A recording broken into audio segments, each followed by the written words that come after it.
Hello, everybody. Happy Labor Day. Hope everybody is having an excellent holiday. I'm a big fan of Labor Day. It's always good to have a 3-day weekend. Welcome back to 5-Star Radio. I appreciate everyone that jumps in so quick on these. If you can, make sure you hit that like button. I'm assuming you're subscribed, but if you're not, do it. And if you feel like supporting the show, which I'll mention this again, but there's a Linktree link in the description. You can go there to support us on Patreon or any other platform. Would really appreciate it. I hate saying it over and over again, but we don't make ad revenue because of the copyrighted content. So if you love 5-Star Matchup, please do consider joining the Patreon. As far as my show today, my friends, I am so tremendously excited because today is going to be the first time that we get the entire official 5-Star gang in one place at one time. Many of you have been introduced to both of these people already on different shows. First guy I'm going to bring in, they're both going to be here at the same time, but I hope most of you are probably familiar with Gage Ryan by this point. I see he's already in the chat. Gage, are you there? I am. What's going on, man? Hey, not too much.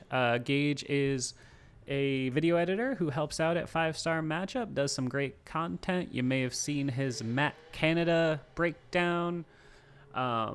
And while I'm at it, I'm going to bring in my other guest, Austin. You may know him, a.k.a. the very illustrious Steelers Take on Twitter. He's kind of a big deal over there. Everybody loves his Twitter account. He's a very positive dude. Austin, are you there? Wow, what an introduction. I mean, you're pretty illustrious over on Twitter, dude. You get more retweets than I do. I mean, hey. I try. You do. You put out the positive, and that's what's important. So, ladies and gentlemen, we have a absolutely stacked agenda of things to get to today. First and foremost, I think we've got to get to Mr. Trent Jordan Watt. Oh, dear. Boys. Oh, no. Boys, I'm not even going to set anything up. I'm just going to throw it. I'll go to Gage first and then to Austin, and then I'll give my take. What do you think? Like, where do you think we're at? What do you think's happening? Are you ready to panic? Is everything okay? Are you more worried versus last week? What do you think? Listen, I understand that the Steelers have a very specific way. Like, it's why it's so difficult to use them in franchise mode in Madden, is because all of their salary cap is like very specific. You can't restructure. You can't restructure deals in Madden, really. Well, there's also that, yeah. So I mean, like, they have their own thing that they do, like where they don't pay high money for receivers. They don't really pay high money for running backs very often, Le'Veon excluded. But like, I find that the biggest issue is like they seem stuck in the past on crucial things. Like, if TJ Watt is not worth $30 million, then literally no one on that team is. Period. Oh no, I agree. I think, well, and that's a little bit of the issue with the Steelers is they are kind of dinosaurs in the way they do business, and I think I'm guessing the sticking point with Watt is the guaranteed money, because typically they don't guarantee that after the first year. But it is what it is. I mean, you just, with a guy like that caliber, when's the last time we had somebody that in their first 4 years had 2 All-Pros? He is literally better than Aaron Donald, and the fact that he is not, like, this is my campaign, and it will be this campaign until it's resolved. Pay TJ Watt or fire everyone. I'm with you. That is your motto. It has to TJ, it's the only option, really. I mean, hopefully they're gonna get something done. There's definitely room for concern now going into this week and not practicing today, though. I mean, today, I get like you mentioned, Steve, that like tomorrow is the day that you're going to start being concerned about it. Yeah. But really, not showing up today is, I mean, everyone was reporting how he's going to show up today and practice and all that, and to not see him out there today, it's clear why people are No, that's true. at least reacting to it, you know. That's true. I think, that brings up an interesting topic. I think, as you pointed to some of the reporting around this stuff, but I think I did say this to both of you guys pre-show, that I think that officially tomorrow is the day to be concerned. I think because they acknowledged, the team did or whoever, that Tomlin is going to address it tomorrow at his presser, because I'm assuming he's doing like a Tuesday noon presser or something, which would be typical, right? I think normally he does that. Yeah. Yep.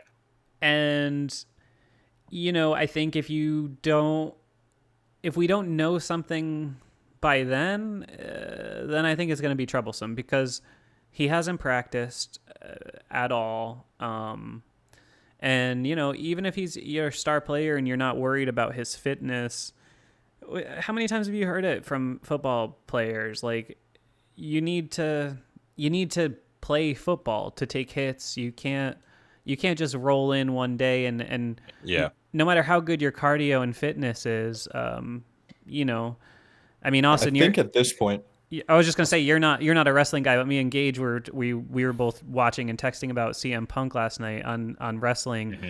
and that's a thing they always point to in pro wrestling is like your ring rust, and how like no matter how good your fitness is, the only thing that you can do that really simulates it is doing the thing, and I think football is very much that way. yeah, I agree. You're going to see, I think no matter what, at this point, you're going to see TJ have limited snaps next week if he does end up Yes. playing, which I think he will end up playing, but it's going to be a limited role, and who knows to what extent that will be. Hopefully, tomorrow when we hear Mike Tomlin talk, it's not going to be just a bunch of generalizations and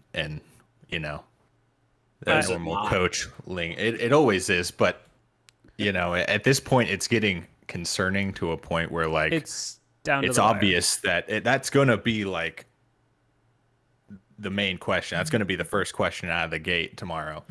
Oh during his yeah, press of conference. So we'll see. course, yeah.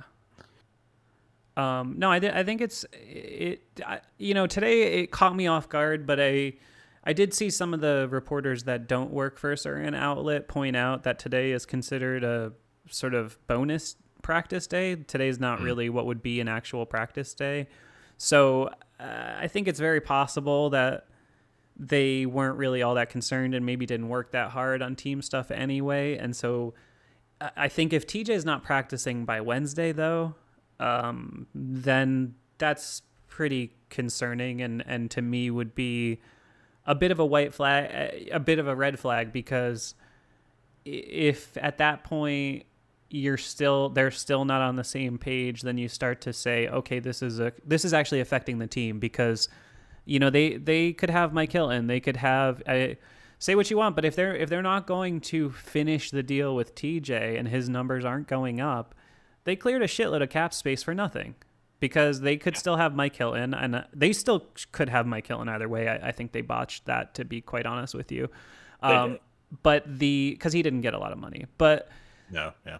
Nelson, Hilton, all these guys. And I don't know. I think that's why it's so shocking to me. And I can't imagine them not getting it done, is because they built everything this offseason like they were going to sign TJ. Yeah, And I mean, he's the guy. I mean, it's clear that that's what the goal was this offseason, and it coming down to the last wire probably wasn't what they wanted exactly, but who knows what's going on, Yeah. Yeah. Well, I also remember that Cam was in kind of a similar situation where we were really dreading the start of the season in a way, because it was supposed to be Cam's last on his contract, and then at the last second before the regular season they gave him a 4-year deal. So I'm just not worried yet. Until week 1 actually happens, I wouldn't be surprised if TJ Watt, I don't know if you can call this a prediction, but hell, let's roll with it. Really, I wouldn't be surprised if TJ Watt doesn't sign until the day before the game. Oh, yeah. Really, know. Troy on the way to the game. Yeah, whatever have you. I cannot even fathom Like that's why I say like either pay TJ or fire everyone because I just cannot fathom a world where they let TJ goddamn Watt go. I just can't see that. Well, that's sort of the thing that nobody's acknowledging here, though, is, I mean, is there not a world where maybe they, I mean, it's tough to say because you never expected it with the guy who's going to be the admitted next face of the franchise like him. Yeah. But it's like, is there a possibility they don't sign him and then they just tag him and sign him after this year? I mean, Maybe. it's not what you I don't It's know expect. if he wants absolutely a that, though. positivity. Does he want that? I don't think he wants that, but if that's what if your back is against the wall, is there a possibility they do that? The Steelers are real stubborn, so absolutely there's a possibility that'll happen because they don't like to budge on what they do, even if it's great talent. I mean, Yeah. they've done it time and time again. They've let people walk. I just think But- it's tough with a guy like that, though. Oh, absolutely. I mean, he is literally the face of the franchise. And they talk about having a standard. You have to have players like that to set a standard, you know? Yeah, and he's done everything Having- right. Having a bunch of good players help, but the second you put one great player in that good lineup, it changes everything. Yeah, it elevates everything. It's like the secondary. Like you like put Minka. Joe Hayden in there and Minka. Yeah, exactly. Yeah, no, I mean, those are, I see 90 and 39 as the two guys on that side of the ball that you can lose anybody Yeah. else, but the next 5 to 7 years of Pittsburgh Steelers defensive football, to me, needs to be anchored by those two. They're that level of player Yes. where you just can't let them go. You know, we can always sign corners. Like corners are a dime a dozen. Like even certain safeties are a dime a dozen. But there is only one Minka, and there's only one TJ Watt. Yeah, no, I agree. I mean, I've said it on the show. I personally think Minka is the most important player on the team, matter of fact. I agree. But really, like they could tell. Like I know that you said this on Twitter actually at one point. I completely agree. They could pay TJ $40 million a year, and I'd be like, yeah, great, fine, sign yeah. it. No, Yeah, I the agree. salary cap is fake. It doesn't matter. Just get is. it done. This is the thing that's frustrating about this is that I am very pro player. I come off sometimes, I think, as I'm like maybe not necessarily super pro player, but in life and in general, I'm very much like, hey Take that man, money. you're a contractor, like you're working, you have, especially as an athlete, you have 10 years to make your peak money. Like, Yeah. go get it. I never want to come off that way. What I am sometimes, though, is anti-agent because I think sometimes, Oh, yeah. Le'Veon. yeah, because I think sometimes that they use these players as sort of bargaining chips in a way that's not always better for them. You know, case in point, you can go somewhere else, but TJ Watt is more valuable long term as a career Pittsburgh Steeler than he is as a guy who goes to 3 or 4 different teams. Yeah. Well, yeah, but I really think that if TJ leaves, whoever signs him will probably keep him. I don't see any way that they would let him go because I think Yeah. they would probably look at it and be like, "Wait, Pittsburgh let him go? Are you to get him Yeah. and sign him for all the money?"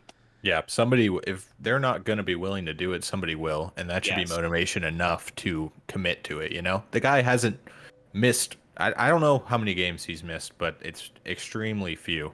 Like 2. I don't think Yeah. he's actually has he missed any? I don't know. I was trying to like find it earlier, but I couldn't really find it. Yeah, I don't know that he's missed any games, to be honest. It's so few that I can't remember any, which is Yes. good. No, I mean he's become the leader that you wanted him to be. He's, become more and more vocal. He missed 1 game in 17 and 1 game last year, but that was on purpose, I think, because that was week 17. Yeah, right? that was wow, that's like And I don't even It's know. just I that mean, I'm not looking at it consistency. game by game. That might have been the last game in 17 he held out to. I'm not sure. I don't remember if he missed because of injury or not, but He is literally everything we could have hoped he was. And so if you're not willing to pay that, then what in the hell are you willing to pay for? no, I'm with you. And I mean, yeah, what are you saving that money for? just the fact that we're Yes. having this conversation right now is making me feel a little kind of PTSD, with what we've seen in the past. And I do think the important thing, everybody pointed out to me on Twitter every time I am slightly negative, everybody will point out like, oh, well, Troy signed his on the tarmac, Cam signed his the day before, Joe, whatever. That is all true. But to me, it's a completely different context between your second deal and your third. Do you know what I mean? Like, Cam Hayward, he wasn't going to fucking go anywhere. He's Cam Hayward. He's a Pittsburgh Steeler. Like, the dude's not going anywhere. He would have taken less money to stay here. If it really got to free agency, I don't really see him taking, by far the best deal. I think he wants to be a Steeler, and, that is what it is. It's like Vince Williams, I think TJ's in that similar situation. I don't think so. I think TJ's different. I think TJ hasn't been paid yet, so TJ's in a position as an athlete that he's got to do this is his best chance to cash in his entire career. No. I understand that. But what I'm saying is that he was a guy who, like, I think that if he had the choice, like, let's say Team A offers him $30 million, but then the Steelers offer him 28, 27, but with guarantees, I think he'd take the offer to be in Pittsburgh. I think the guarantees are literally the only problem here. Yeah, it very easily could just be that. Yeah, I think so. Oh, I don't think TJ wants to leave by any stretch of the imagination. I think anyone would pick the stability as long as they're okay with the organization, which I don't think he has any problem with them personally. So, like, if they're okay with that, I think anyone would choose stability. But at the end of the day, like you were saying, I mean, this game can literally take years off your life. So get paid while you can play. Hey, I'm 99. I'm just going to take 1 second to say we have like 3 times as many people watching this currently as have liked it. So maybe hit that thumbs up real quick, right? Rank us in the algorithm a little bit. We got some new competition these days. We got to get these numbers pumping, dudes. I see like 30 something people chilling. So click that like button. But that's not to interrupt. That's just to be Mr. YouTube. But I agree. I think the thing with Watt is it looks to me now that they're using their strongest bargaining chip, which is playing time. I think the closer they have the Steelers, they kind of have the Steelers by the balls, right? Like, because all of what we're saying is that they need to get this done, and they're going to look like chumps if they don't get it done. So why not push it to Saturday? I mean, shit, it's an 18-game season. Is it that big of a deal? Does it change your view of TJ Watt if he does not practice this week and he either plays or plays 10 snaps on Sunday because of a contract negotiation? Let me ask you that. Does that change your view of TJ Watt a little? Maybe a little, but honestly, because I feel like the people that are like, think about Cam Hayward. Cam Hayward still showed up to practice. He said, "Yeah, we'll get it done." Joe Hayden wants to get an extension. He says, "Yeah, we'll get it done." He shows up to practice. I think that if he were to actually start withdrawing from the team, like actually hurting the team in the process, kind of like Le'Veon did, I would look at him slightly differently. So I agree with that. So if he's not a full practice on Wednesday, is that time to start getting a little pissed? No, I still think that as long as he plays in, I don't want to say full capacity, but at least relatively full capacity at week 1. Again, he could, like you said on Twitter, he could roll off the couch in May and put up like 2 sacks a game. Like, that's just the kind of player he is. So until he is not helping us, until he is actively hurting us, I'm not worried. Interesting. I mean, I think I could play devil's advocate there and say, Please. If TJ Watt doesn't play a full allotment of snaps against an AFC contender that you might be battling for seeding in December, does that not hurt the team a little bit? I could see how you could be upset because, especially if they do manage to come to something and he ends up missing time, even if they do come to an agreement, like that is actively hurting us in a way, you know what I mean? So there is criticism to be had at that point, but does it, I mean, it's not going to make me like despise him. Like, he's not, at least he's showing up and doing the mental work, which is... It's true. All I'm going to point out, and I don't know if I don't even want to allude to what the difference might be, But all I'm saying is, if this was number 19 instead of number 90, Oh, Oh, people man. are behaving man. differently, don't you think? Absolutely. yes. And I just think that that's kind of fucked up. I think TJ, to this point, we've all been pretty easy on it because we all kind of assumed it was no big deal and he was going to get it done. And it was just like, why is he going to go to training camp? Whatever. But I think if he misses a game or he plays 20 snaps in week 1, while it's forgivable and I understand you're negotiating, it does, I think, in a little way change Leaves my a perception. sour taste. It changes my perception of who I thought TJ Watt was. You know what I mean? Yeah, I also think that there's a difference. But I know you got to get between- paid. I know you got to get paid. I don't know. I feel conflicted saying that, but I'm processing it in real time, and I don't know. It would kind of piss me off a little bit. It's kind of like you have to separate your view, your like fandom of the team and the players. You know what I mean? True. You at the end of the day, you still have to be a fan of your team, obviously, but you got to kind of separate the two. Yeah. No, I think that comparison is just really interesting. If you were to think of him as a, somebody who wears a number in the teens, I think people would be behaving quite differently right now. Well, I mean, look, Juju is a completely different animal. Like boomers don't respect Juju, but boomers respect TJ Watt. I think that's what a lot of the shit you see on Twitter kind of boils down to.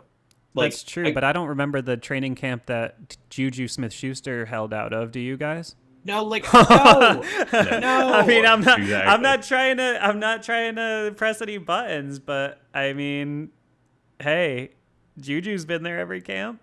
Well, listen, TJ Watt is the best pass rusher in the entire league. Juju Smith-Schuster is the best slot receiver in the league right now. Statistically, look that shit up. You say the fact that I don't know, I think you could actually draw direct comparisons, but the fact that people don't, because they're focusing on him walking on milk crates. Yeah, I don't know. I just think it's compelling, man. I don't want to talk about TJ the whole show because I do want to get to some other stuff. So let's I'll move give you on. guys just final words. Do you think if you had to place all your money in the world, all your possessions in the world on it, and this goes for people in the chat too, if you had to bet yes or no, TJ Watt signs a contract by Saturday, where would you place the bet? Pay TJ Watt or fire everyone. I know, but I'm asking you, what's going to happen? No, if I had to guess, really, if you've had gun to the head, I would say that they get it done and TJ stays a Steeler. But that's because I'm expecting common sense to prevail. But that bet has not always helped me. So we'll see what happens. And Austin? Yeah, for me, I think it's hard to actually obviously we're fans, so we're gonna say we want that to happen, obviously, and that's what we're looking to happen. Mm-hmm. But would I put money on them doing that exactly? I'm not sure, because do I think he'll play in week 1? I think he will, no matter what comes up. Probably limited snaps and like you said, I think Wednesday's the day that we need to start, or tomorrow is the day that we need to really start asking the big questions. Yeah. Hey, I think I would agree with that.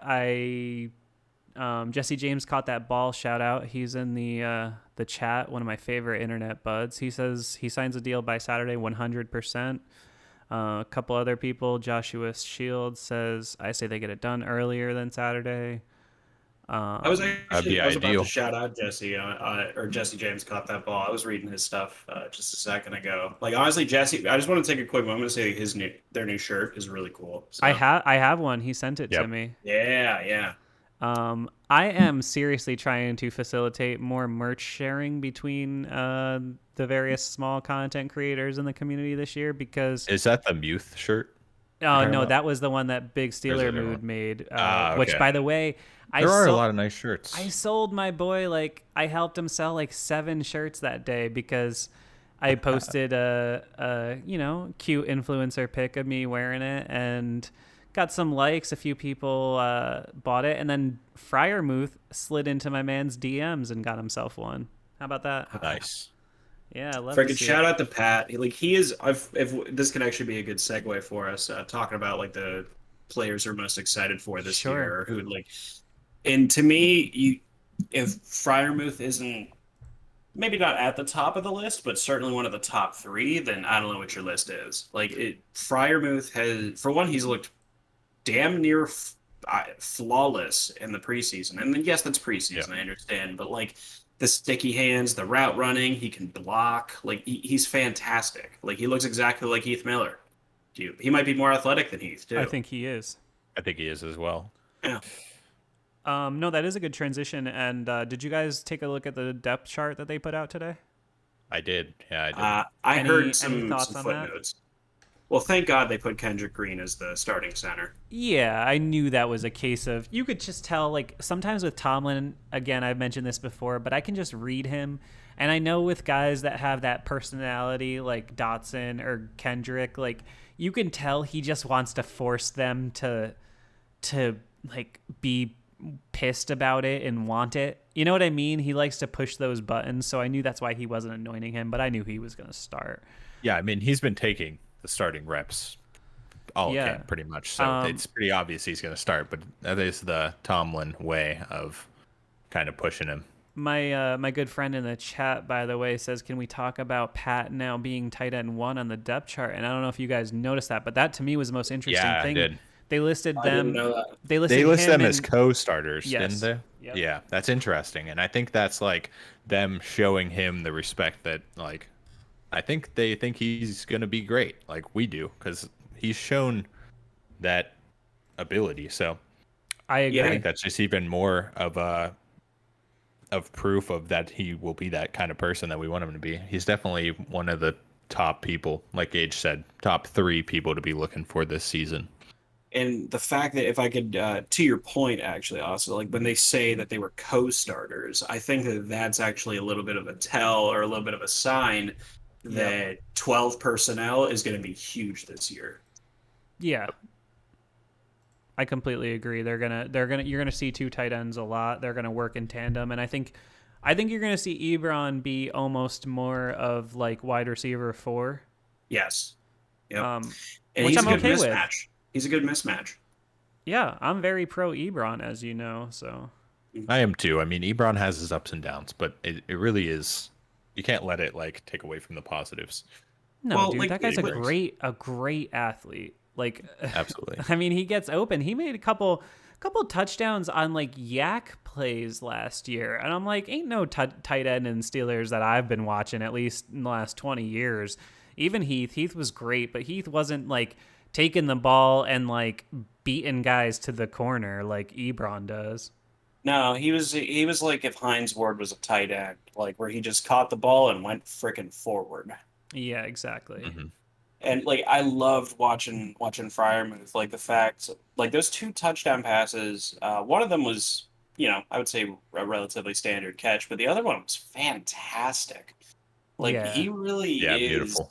He's got sticky hands, man. And like Mhm. he reminds me, and I have to mention it again, he reminds me of Heath Miller. He looks like a lot like Heath Miller, or maybe a Travis Kelce if you want to draw a little bit of a comparison to him, but like really, I think Freiermuth is going to be excellent, and someone on the defense who I think is actually going to be excellent. Steve's talked about it ad nauseum is Melvin Ingram. Oh yeah, I feel so strongly about Melvin Ingram. I think you're gonna have Alex could be great, and I still think you're gonna have trouble taking Ingram off the field. I think he's gonna be that good. Yeah, Yep. He's I a mean- legit player. When you look at him, the way he moves, there's something about pass rushers where you can just tell the ones who are like professional pass rushers. Like if you go back a few years, and remember guys like Elvis Doomerville and stuff, guys who weren't great players, but somehow just like they'd be a great pass rusher and they'd be able to get 14, 15 sacks or something. Pass rush is one of those things. You don't necessarily have to be the most talented, the strongest, fastest, most skilled, but it's a skill set. It's knowing how to do it. And I think Ingram adds a lot there. Mm-hmm. and it's the fact that like he's so experienced, and like anybody who has more than 1 Pro Bowl, I consider to be at least decent. Like Jake Plummer went to 1 Pro Bowl. You know what I'm saying? It's A lot an of AFC people can, like, championship game. He did, and then he got the shit He got kicked out of cooked him by by the Big Steeler Ben. defense. Yeah. Yeah. Well, I mean, but like, I think that the Steeler D, like maybe more than any other defensive scheme in the entire league, outside of maybe the Rams, like they're good at just bringing out the best in their players, and that's why I'm not trying to transition this, but that's why I'm so excited for the Matt Canada offense, just for the fact that this is the first freaking time, really in Steelers history, where we're not relying on raw power and raw execution to win our games. Yeah, I agree with that completely. And I really like the fact that he's going to be up in the booth and calling from up there and Yes, Yeah. me a too. different Me view too. on the game. Because I feel like you just can't get the same view and outlook on the game sitting on the sideline. I agree wholeheartedly, and I think the other thing that I like about that is that Ben, and I think this is why Canada did it, is because Ben doesn't need you in his face coming up with the clipboard and the arm around the Yeah. shoulders. He hated that shit when There's no Arians reason. did it. Because he's Haley. played for Haley. That's what I meant. But he's done it for so long. He doesn't need you coming up to him and saying, "What did you see?" And I think Canada probably, was smart about that. And I think that's a good move for him. I think you're going to see if he's allowed, Dobbs will kind of be almost that kind of de facto version of that. And I think it's smart for Canada. I think he's going to do really well. My concern, and this is what I've been saying all summer, is just what is his counterpunch when people have an idea of what he's going to do. And all the people in the know tell me, Gage, you tell me all the time, he's hyper aware of trends and his own trends, especially. Yep. Yes. And that's important because I was talking to you, we were talking about like Cower earlier and whether or not he could coach nowadays. And that wasn't even, this is just natural transition, but There you go. shout out 5-Star Radio. Check it out. Make sure you like it if you are in the chat right now. And if you can, hit that Linktree link below and support us on Patreon, patreon.com/5SMU. But we were talking about dinosaur coaches and stuff like that and how the game just changes so much. And I think the cool thing about Canada is he's the first coach we've had that's kind of, and I think the start of this for me, I've mentioned it before, I thought bringing Terrell Austin in was a really big dynamic shift for the defense. And it's not a coincidence. I mean, they also got Minka, but it's not a coincidence that the secondary instantly got better when they started paying more attention to bringing in somebody like that. Because, who was leading the secondary before? I think it was Carnell Lake. Again, great player, but somebody with a sort of 80s, 90s mindset and history of football. And I think one of the good things I give Tomlin credit for is he's starting to become aware of that and shift a little more forward with the thinking. Fiechner, it was convenient because he was there and Ben liked patchwork. him. Ben liked him. You figured you could just, how many more years of Ben are left? Let's just roll into it. It can't be bad, whatever. But then what happens is you get somebody who, no matter, I'm not going to knock Fiechner's contribution to the sport because he's been around a long time. He is respected. All right. So I try not to really shit on him on 5-Star too much because he is respected. He did contribute to this game of football. But he's 75 years old or something, and it's 2021. I mean, these head coaches now, the Sean McVays of the world, the Cliff Kingsburys. I mean, these guys were playing Madden in the 90s when we were. You know what I mean? They're it's just different mindset. They're thinking about analytics. They're thinking about long-term decision-making tendencies. And I don't know if a guy who was 75 was doing that, Well, I think that okay, in general, old coaches, I would agree that the game tends to pass them by oftentimes. But I also think that you have your outliers. And I think that, you had Bill Cowher, for instance, who was constantly in the AFC Championship game. He won a Super Bowl finally. But really, if it weren't for the Patriots, he might have been a 3 or 4 time Super Bowl winning coach. He really could have been.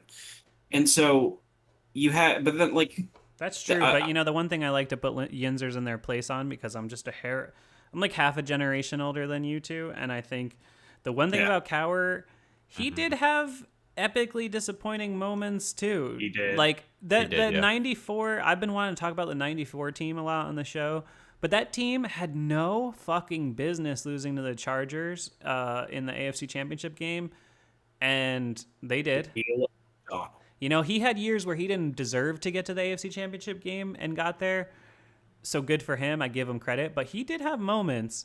And say what you want, Tom Brady wasn't Tom Brady yet in 2001. They got absolutely fucking whooped by that Patriots team. So, you know, Cowher had his moments too. Cowher did have his moments. That's true. And not to speak over you, Austin, but like I really think that Cowher is an outlier. I really think like he was a guy who he had I think like 1 or 2 losing records or something like that. Like he was a consistently winning coach, and he did it with essentially the same formula. It was just power run and play action passing. And I mean, those concepts, it's not like those concepts don't work nowadays. We were mentioning this in the group chat, like that power run and play action. We see that from Tennessee. They're more zone. I get that, but they run power sometimes too. Sure. You see that with Cleveland. You see that with all these teams. I think that like if you give Cowher, let's say 3 seasons, I think he could get back to, let's say a 10-7, 11-6, could make a playoff run. I don't know if he could win a Super Bowl nowadays, but I definitely think that he could be an outlier. I mean, Marty Schottenheimer, people forget this. Marty Schottenheimer's last season as a coach, he went 14-2. Wow. Yeah. Like there are definitely outliers, man. And I mean, the fact that Marty and Bill Cowher ran the exact same offense and defense, I don't know, man. He could be an outlier. That's fair. I don't know. Matt Canada. We should talk more about Matt Canada. We should. We should. Well, I'd love to hear. We have our good buddy who's a big supporter of 5-Star Matchup, has his own channel, Off Season Productions, in the chat, and I'd love to hear his take on this, the Cowher debate, and if he thinks he could be, adequate in today's modern sort of NFL. Yeah, I don't know. I feel good about Canada. I think they're going to be really interesting. For once, I'm really excited to see what the offense is going to look like. I can't remember the last time I thought, well, I can. It was when Todd Haley got hired. That was the last time I thought, the offense is going to be different. I was excited for the Haley hiring. And I still think Haley was a good offensive coordinator. I think you can make the case he was the best offensive coordinator of the Roethlisberger era, to be frank. I think that it was that also a hot take? Case. I mean... But it was a case with I don't know, man. Haley. I felt like that was the most we ever had an offensive system that actually thought about tendencies. And I mean, because I've been going back and watching some Arian stuff, doing some midweek stuff. And man, the Steelers fans have the most rose-colored glasses with Bruce Arians, because we all wanted him gone. All of us. And it was a relief when he would left. have had his career ended. Roethlisberger's career would have ended underneath that Bruce Arians offense. No doubt. Period. He was taking like career highs in sacks. He was taking like league high sacks or something ridiculous like that. Like that's again why I'm so goddamn excited for the Matt Canada offense, because it protects freaking quarterbacks. When every play is essentially either a run or a play action bootleg, you can keep the defense away. You can diagnose with all the play action. Like this season might be the easiest season that Ben's had in his whole career. Wow. It really might be. I think Ben really has bought into the idea as well, and I think it's going to really play in favor for everyone involved. And that really should be that's probably my number one thing that I'm looking forward to the most. And because it succeeds, like, even looking at specific players, like this is the whole scheme we're talking about. Like we could see quite the difference here, and I think it's something that we should really be looking forward to. Yeah, I agree. I mean, I'm excited just to see our guys fit into it. I think, I've talked about it a few times on the show over August, but the thought of seeing like Juju and Claypool on end arounds and stuff, and that being like a common and frequent part of the offense for me, is just so exciting. We talk about a lot like how the Steelers want to use their players to their best abilities and like put them in situations where they like they're going to succeed. But offensively, that hasn't always been the case. Like last year, I don't think they've done that much. Nope. Exactly. And that's really what I'm looking forward to is Canada putting those players in a position that they can actually succeed in, and we can see the best from those players. Because we've been neglected of that last year, especially. Just think about this, and I think that this is a fun comparison to draw. That when Jared Goff entered, but keep in mind, Sean McVay's offense and Matt Canada's offense are damn near identical. Like Matt Canada uses more motion, and I think that Matt Canada uses more 12 personnel, whereas Sean McVay uses a lot more 11. But they're essentially the same thing. And I find that when you bring up the fact that Jared Goff was an MVP candidate under the system, I really think that a two-time Super Bowl winning quarterback can find a way to do something with a limited arm. Yeah, I would agree. I think it's, I mean, Ben has looked good moving around and stuff this preseason. The few times we've seen him do it, I think it just matters how his knees and lower body hold up as the season goes on. He'll be. Yeah, it is a long season.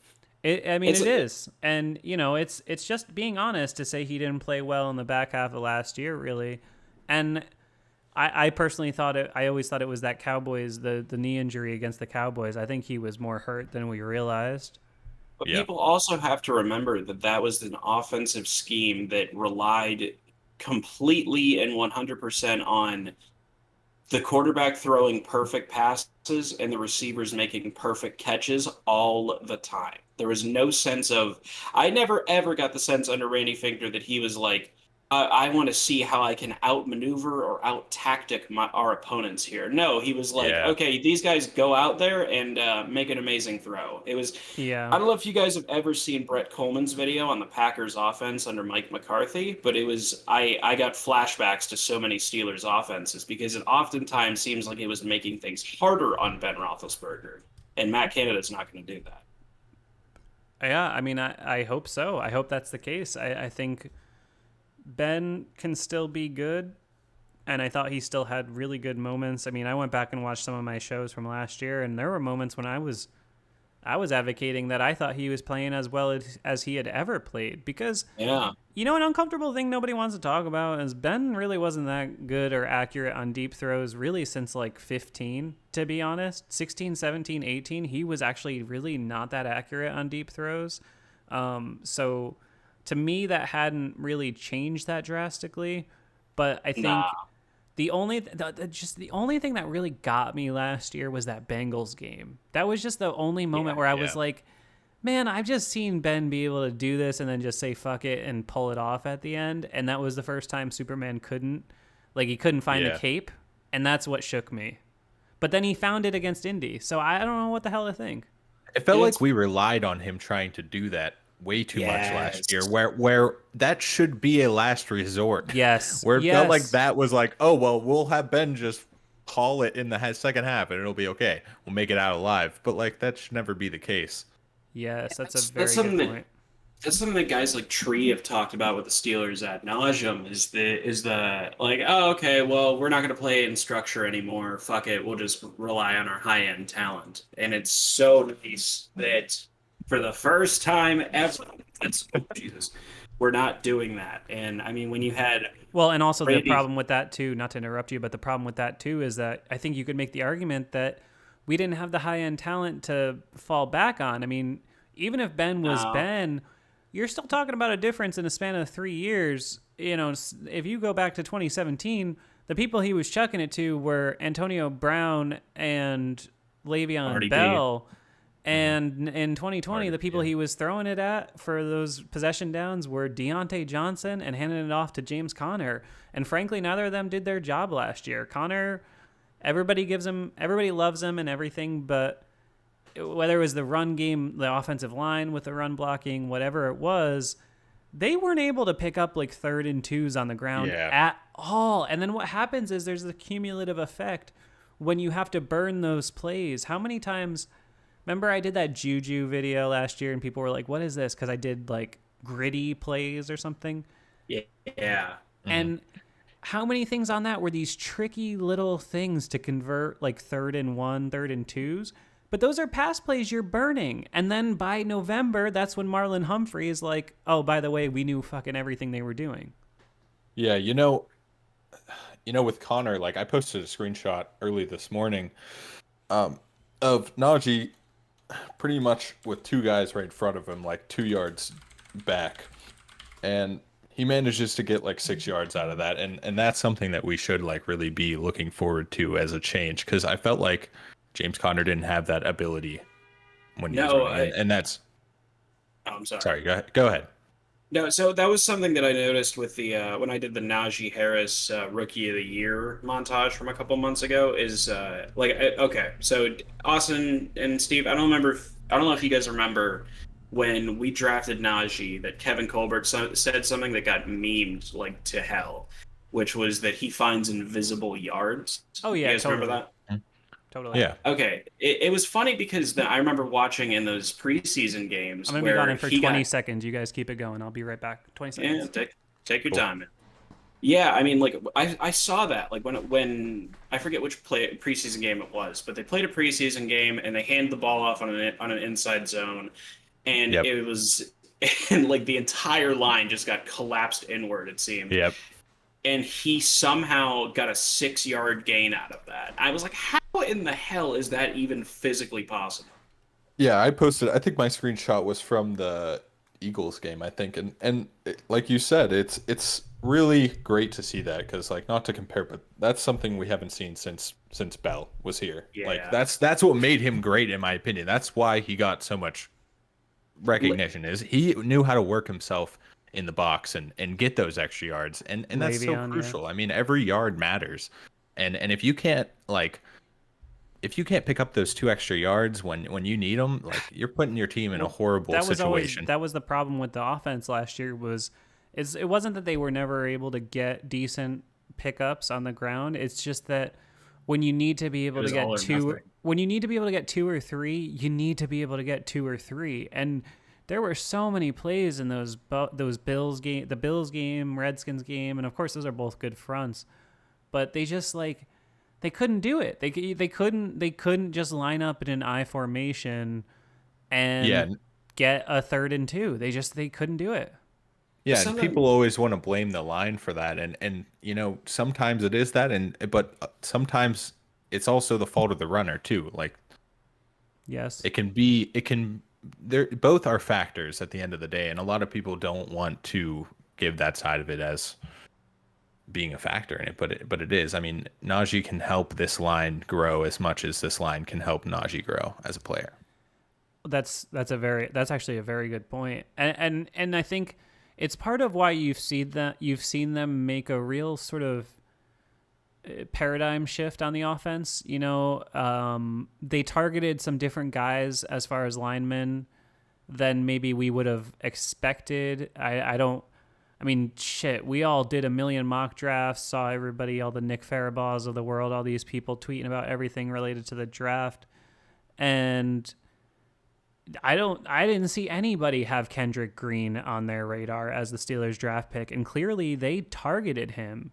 I think a lot of people thought they could go after Najee and freiermuth if he was there. I don't think a lot of people thought he would be there at 55, but crazy. It seemed on the radar. I think, for one, I'll be honest, I actually think if Najee was gone, I think they would have taken freiermuth in the first round.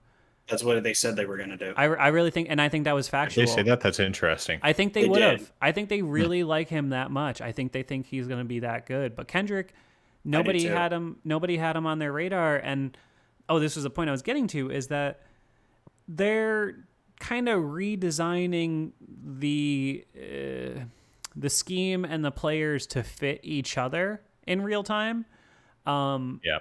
Because remember when Munchak came in and suddenly it was like, we have a good offensive line now. We have Mike Munchak. And they built that line to work for Le'Veon Bell. That line wasn't built to work with James Conner. They weren't built, Pouncey, DeCastro was just an all-pro. He could do whatever. But Pouncey, especially Villanueva, yes. Yeah. Their run blocking in 15, 16, 17, that was pass blocking. Because that's what you did with Le'Veon. You were basically setting screens like it was basketball. And then suddenly you have this guy who's like a power back, and it changes the whole dynamic. So I think you're seeing them build the team, like Gage said, to kind of suit Najee as the new centerpiece. Yeah, I think they're getting back to that idea of putting people in the positions that goes along with it, putting the people in the positions where they're going to succeed. And that was I feel like we really shied away from that. That was something we saw absolutely none of with Randy Finkner. Like here, Exactly. I'll get like one of the examples that I love to give people was when it was some of a single back, maybe like a trio to the right or something like that, and or a bunch to the right rather. And I know that they motioned a guy over, and that guy went across the field and became the fullback on the play. And then they handed it to the fullback and got a 3rd and 1 and got a first down. And I was like, oh, that was actually a pretty cool play. It was a cool play design. Turns out Matt Canada's play design, because I've seen some of his college teams do that. And then literally on the exact same drive, they got to, I think it was a 4th and 1, and did verbatim the same play. And of course they stopped it. I was like, Randy That's Finkner. like story of last year. That's what it felt like so much. Randy Finkner's offenses are running into brick walls and hoping the wall breaks. Yep. Wow, that's a good. I'm strong enough to break this wall. That's a Tomlin. That's a what it is. Tomlin-esque turn of a phrase there, Gage. I love it. Yeah, I like that. No, but I mean, like, when you looked at it was so frustrating. And again, this goes back to the Brett Coleman Packers piece I was telling you about. Like, there was a game between the Packers and the Patriots where you, on one hand, you had Aaron Rodgers rolling out of the way, throwing at a crazy arm angle into traffic to score touchdowns. And then on the other side, they had Cordero Patterson running freaking ISO behind a fullback for 5.5 yards a carry. Yeah, it's like, just make it easy. Can I just tell you, by the way, this is a quick side note. It's not really a point for that, but I thought Cordero Patterson was going to be so good. I wanted him on the I wanted the Steelers to draft him so bad. Just fun little piece of trivia about old 5-star there. I thought he was going to be like great.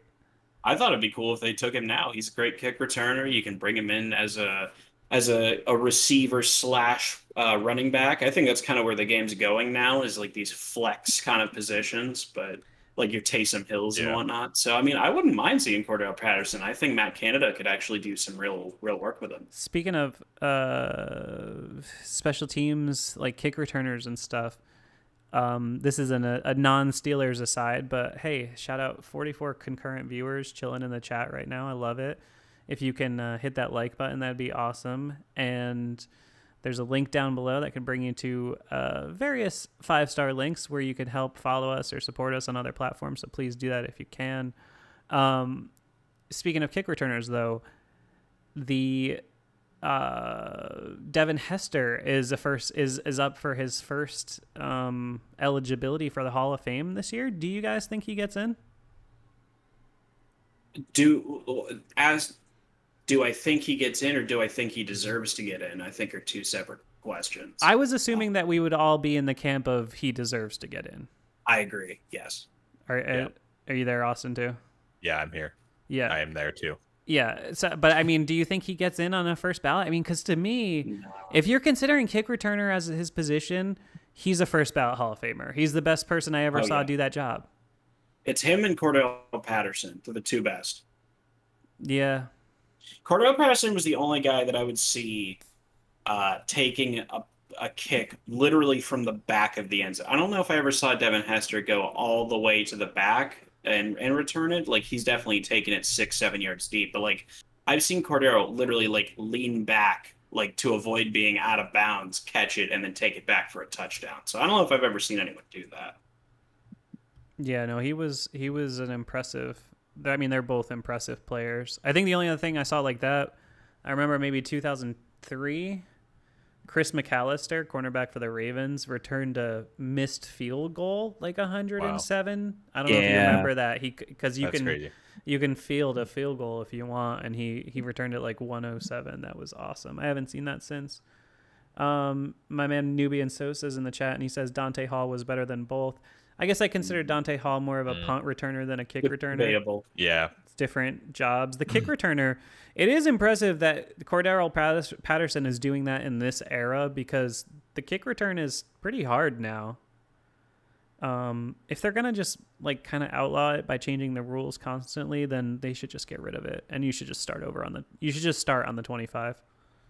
Someone just said in the chat, what are your thoughts on? We already kind of talked about Bell being a Raven, but like really, I think it's worth mentioning. If Le'Veon Bell is the starting running back for the Ravens, they're going to go like 9-8. I don't think he would be the starter, but well, they already lost Dobbins and Hill. Well, they have who else? Gus Edwards. Yeah, Gus Edwards. Yeah. I think Gus. Well, will and get we the both start. we all know their starting running back is Lamar Jackson. That's true. Exactly. What do you? I was Very going to say true. that too. I'm not concerned about Bell being a Raven though. If he does go down that path, I don't think he'll get. It'd be weird as shit. I don't think it would he be is weird as shit, what wouldn't he it? was. Though it would be a weird sight. It's kind of like seeing Villanueva in the Ravens uniform. It's a little weird. That is. But I don't. I mean, that's That Villanueva. Though it's a different story. That is totally Villanueva was bad when he was with us, so I don't expect him. I mean, to I'm be happy better. to see him in a Ravens uniform. I am. Yeah, Big Al versus T.J. Watt. Good luck. I also. Yeah, I don't think he fits with what they're doing though. Me neither. It didn't make a lot of sense. Yeah. I'm still trying to figure out why Russell Okung is a free agent. I don't get it. I think maybe because the old men who run football teams think that Bitcoin is like a distraction or something. I'm still trying to figure out why he doesn't have a job going into the season, but I still can't figure out why the Steelers didn't add one decent tackle. Do you have any level of concern? Now we're going into week 1 with the starters being Dan Moore on the left and Chooks on the right. Especially after they tried to move Chooks to the left all camp, and now suddenly it's then like at the last minute they change him over back. But I mean, that's definitely a call for concern. Making moves anytime you're making a move like that this close to week 1, it's a call for at least. It's definitely something to look for. Totally agree. Well, Chooks was a right was a right tackle though, right? Initially. That's where they had him play last year, I think. But I think they moved him there. I think they said he was better at left, but then they moved him to right. And then I thought it was the other way around. No, Austin is right. They said that they had him playing at right, and they said that they thought his more natural position was left. And everybody said he's been absolutely just the worst, the weakest link all training camp. Yeah, so maybe he is a right. Maybe he's. Well, why is he starting over Zach Banner? Is Zach Banner really just that bad? Banner's on IR. He's hurt. Yeah, he's on a. Oh well, no. Okay. It's only. I mean, it's only. He comes back. It's When only he comes 3 back, weeks. It's only does 3 it switch weeks. back? Well, Banner did win the starting Banner's right gonna. job last year. I think if Banner will get the job the second he comes back because he's a Tomlin guy. Tomlin will just give him the job no matter what. But I agree, but if he's a liability at left, I mean, then that's another cause for concern for not getting somebody else or doing something. Well, to me, I've always seen Banner. I think they see Banner as a right. I think if Dan Moore isn't bad, if he is not struggling, which I mean, reports are he's gotten better every day. And if he plays capably at the left, because he can move a little bit, he's younger, he's faster, again to that Canada offense. Yeah. I think you could see a world where, and I think it might be the best case scenario if he doesn't struggle, where you keep him at left. Yeah. Banner's ready to come back. You put Banner at right, because to me, Banner's a right tackle. It's just he's a mauler. Absolutely, yeah. I agree. And then you leave Chooks as the swing because honestly, Chooks was a pretty decent swing tackle. I don't know if it was a rookie or second year. I can't remember how many years he's been here. But I agree. That's probably the best route, and it's going to be interesting to see how they hold up until week 3 or whenever he gets back. Yeah. What's your level of concern with Tuitt, by the way? He'll be back. Yeah. Yeah, I think he'll be back after the 3 weeks, but obviously you can never know, so we'll see. Yeah, I don't know. I think they were probably hoping that having him, just around the team and all that, I think would kind of entice him to want to play maybe. And I think they probably, I don't know if they expected this. I think this is a little outside of what they maybe anticipated, but you can't ever this knock a guy. offseason has been a lot of that of unanticipated, because I mean they could have kept people that they let go if they knew some things beforehand here, as far as people leaving unexpectedly and getting injured and stuff. So that's very true. I don't know. That's very true. The one I can't get over, I mentioned it earlier, but man, they really could have brought Hilton back. Yeah, I would feel a lot better if Hilton about the secondary in general. Not that I feel horrible about it, but I would feel much better if he was still there in the slot. I like the trade for Witherspoon, though. I think he could be a real contributor, and he gives me a little bit more confidence that you at least have a backup plan for if Pierre just ain't it. He's very good at man coverage, and that's exactly what we need. Yeah, he looks like a legit cornerback on paper. I mean, shit, I don't put a lot of stock in Pro Football Focus, but I think they ranked him like the 4th best corner last year in the league, which I think it's 5th. Again, I don't put a lot of stock in it, but still, he must be doing something right on tape if they had him that high. Yeah, I mean, I can't really. Of course, the Steelers were fucking 11-0, and they said they were like the 5th worst team in the league or whatever the hell. So I don't fucking know. What do I know? Yeah, I mean, we won that. We're the only team that like will win the division and somehow end up as the worst team in the division. Yeah. What? I have Pro Football Focus blocked. This is a fun fact. Too. This is a fun fact about 5-star matchup, by the way. If I see shit from stuff I just don't like constantly, I just block the outlet. Like I don't even care. I don't even know. Like there's people I have that I just block because I'm just like I don't even want to. I have no interest in seeing that.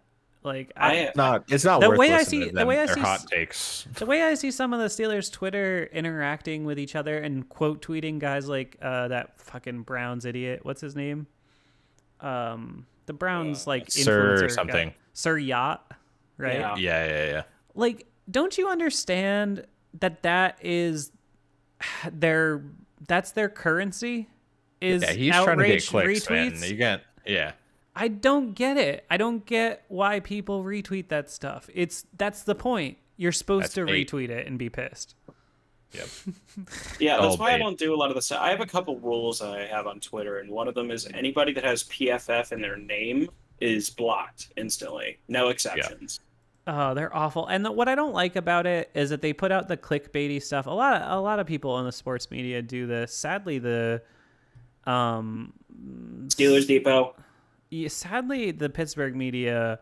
I mean, you guys know I live in New York City, but damn, dude, the Pittsburgh media is garbage. It's kind of toxic. There's sometimes. real up and down reporting in our media, and a lot of people buy too much into it. And what I don't like about it is that it can be condescending. Like you'll see like reporters who are like beat writers who will just talk down to people like they're idiots. And then sometimes the people end up being right. And I mean, we saw it this weekend where, people were saying, oh, well, TJ's still expected to start practicing in full on Monday or whatever. Yep. And then it's like, you're wrong. And then there's no accountability. All you did was get a shitload of clicks from people that were excited to see that 2 days ago.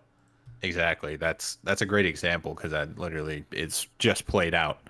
And what ESPN really does.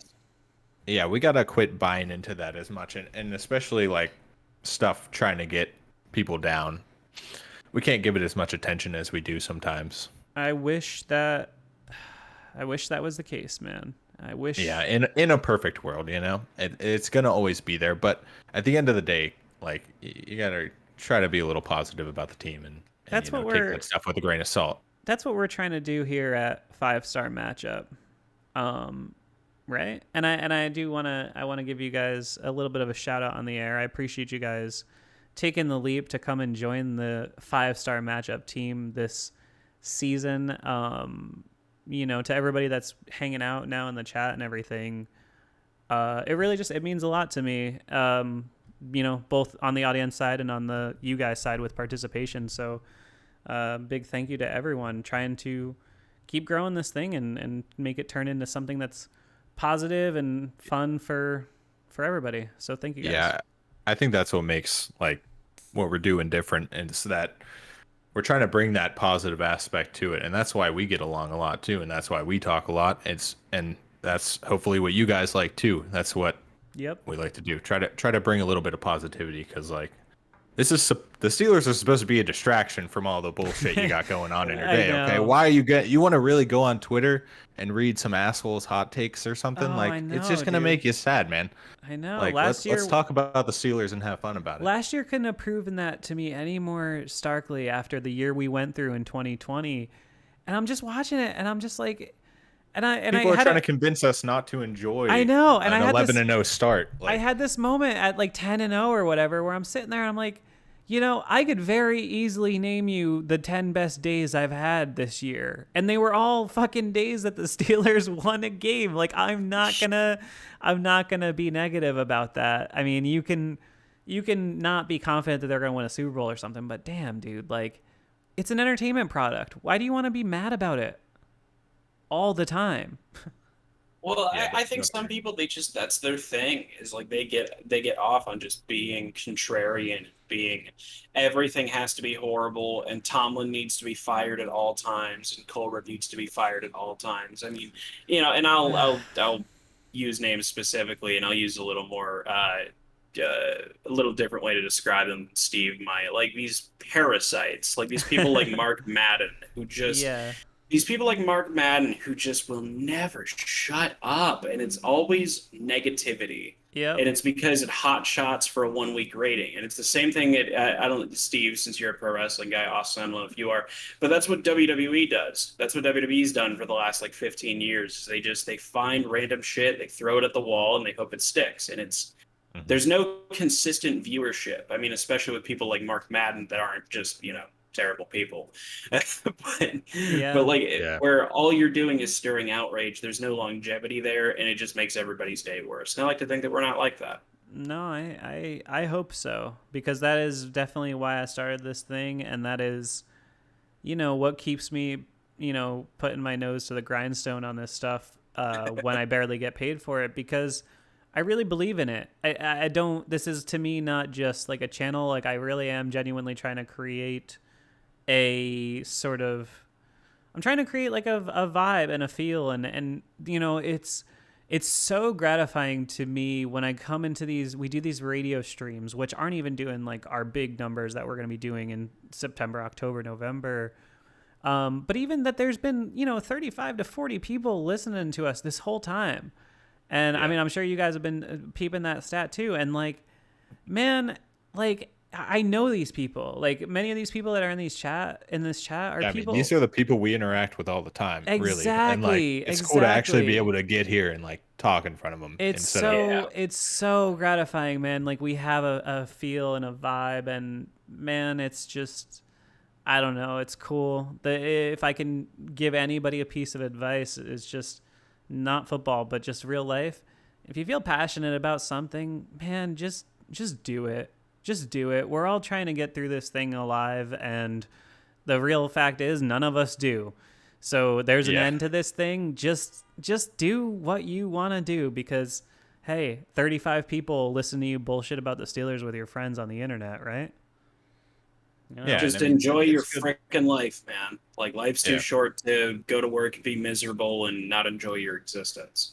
Yeah, at least take the time that you have, because obviously everyone has their responsibilities and stuff, and don't fill your free time with stress and bringing yourself down more. I mean, really try to bring the positives out of that time. Exactly. Try to dive in the way you like.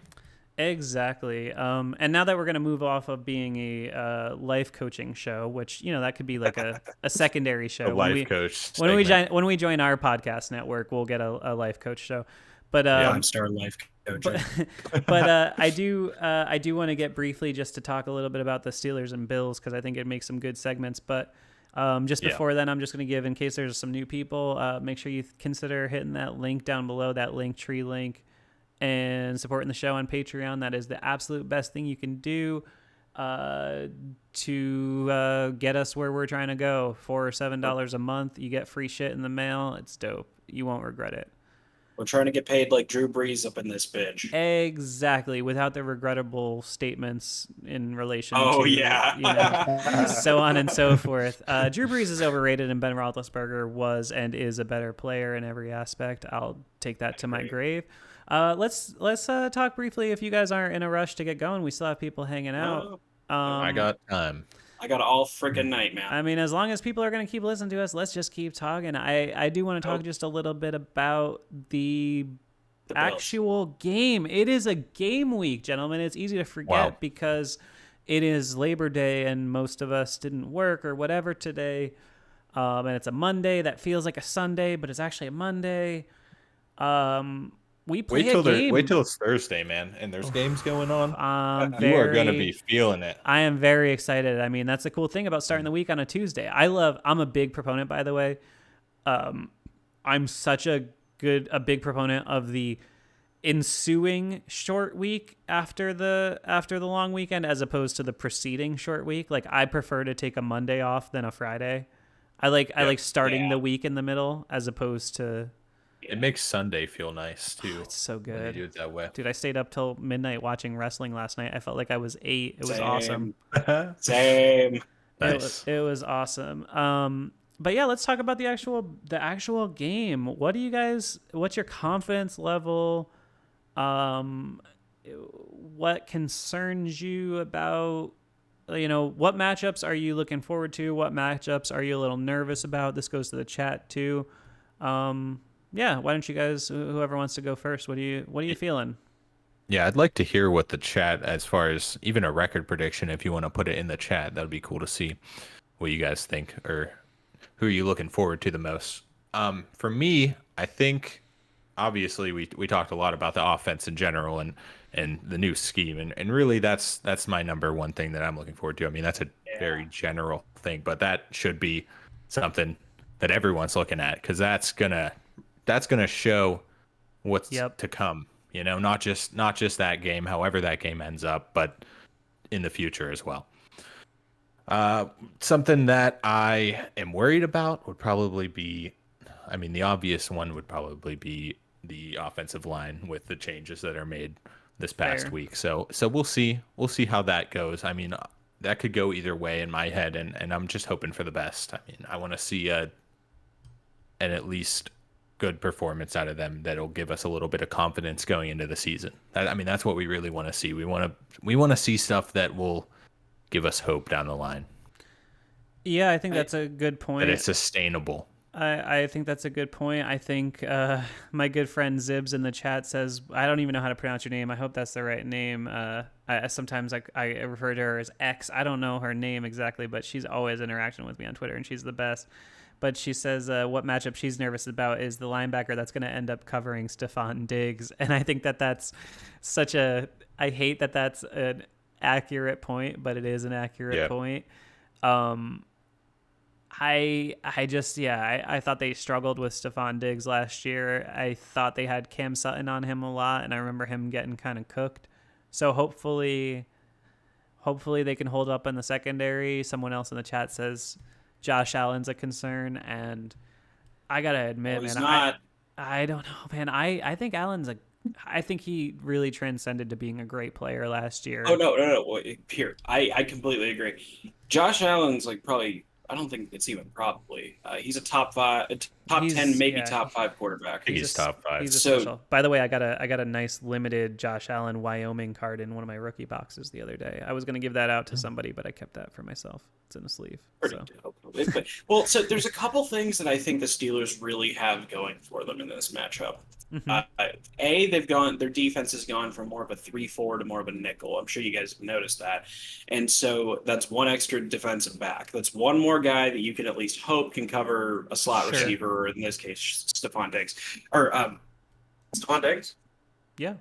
Yeah. Okay.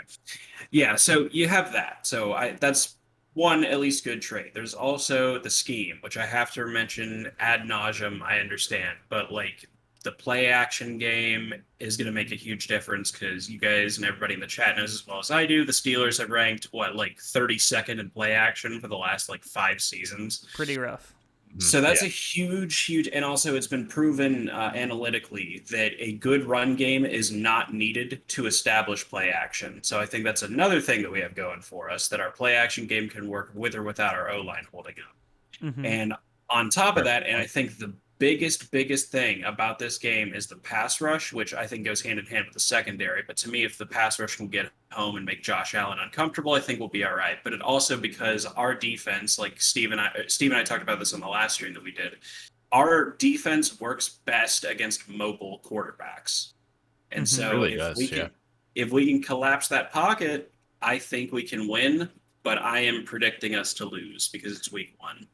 Yeah, that's why you really hope to see TJ out there. I mean, Yes. it's going to be key to see him out there. Well, And that's we don't want him to be at this limited snap, but I mean, we'll see where that goes. That's what I was saying about him earlier, though, is like at that point, what happens if it's a 3-point game? We lose like a crusher of a game.